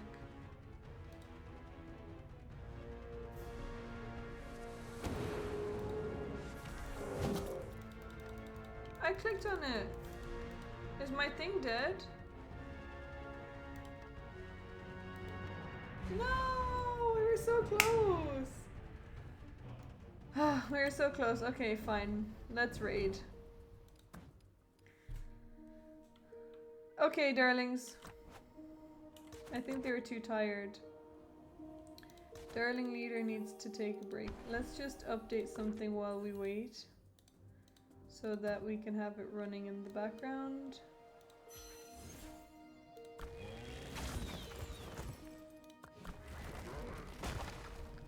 Wait.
Wait, how much? Oh.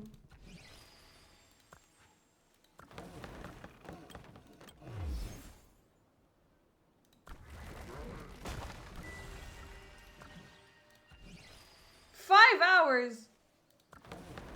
Okay, 5 hours, let's go. So.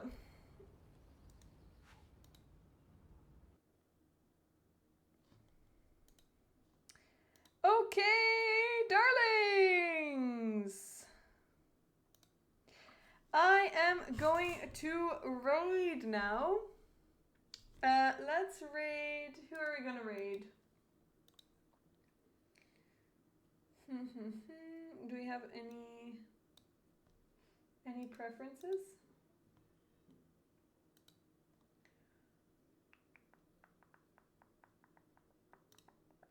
Let's go to Georgiana. Okay, I'm gonna raid Georgiana. Thank you so much, Vulgar Bandits. And I'll be here tomorrow.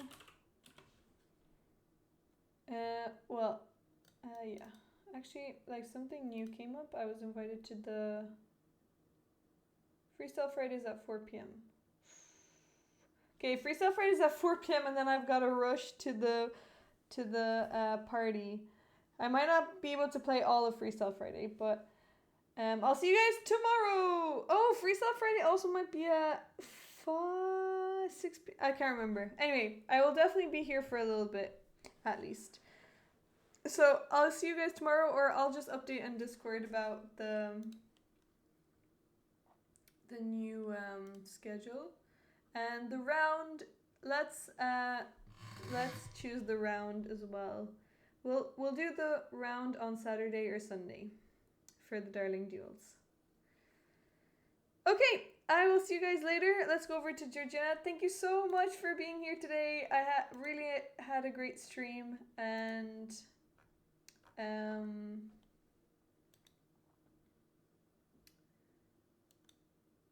yeah, I really had a great stream, and thank you for all your submissions.